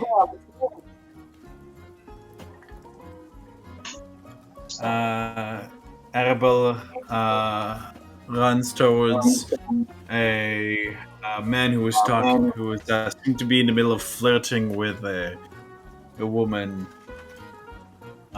He's rather handsome, has flowing black hair.